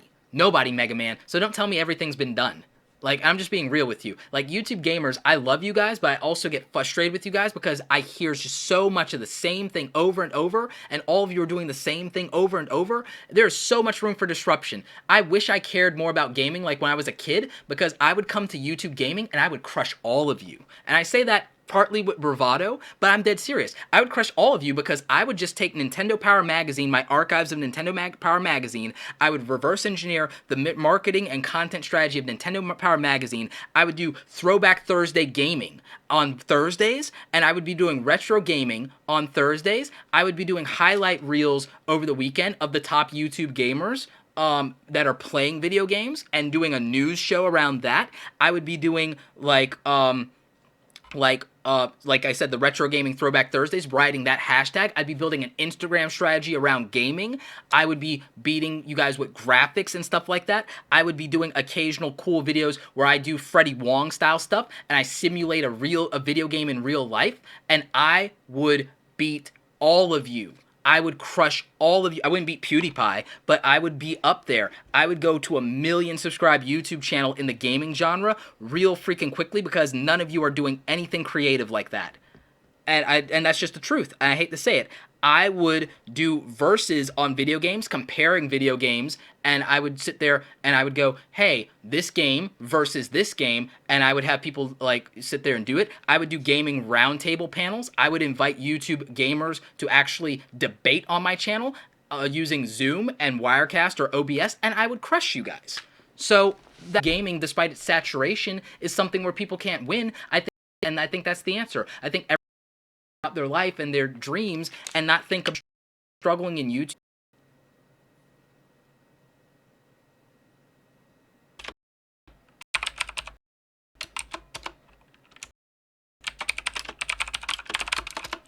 I think it's Are we still live? I think we... Okay, good. We're still live. According to my dashboard. Happened? Okay, good. I think we're good. I see my green. I'm in the green again.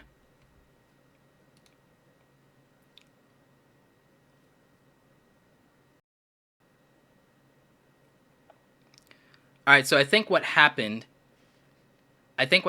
is that Wirecast stream, because I issue here. I think that with Wirecast I can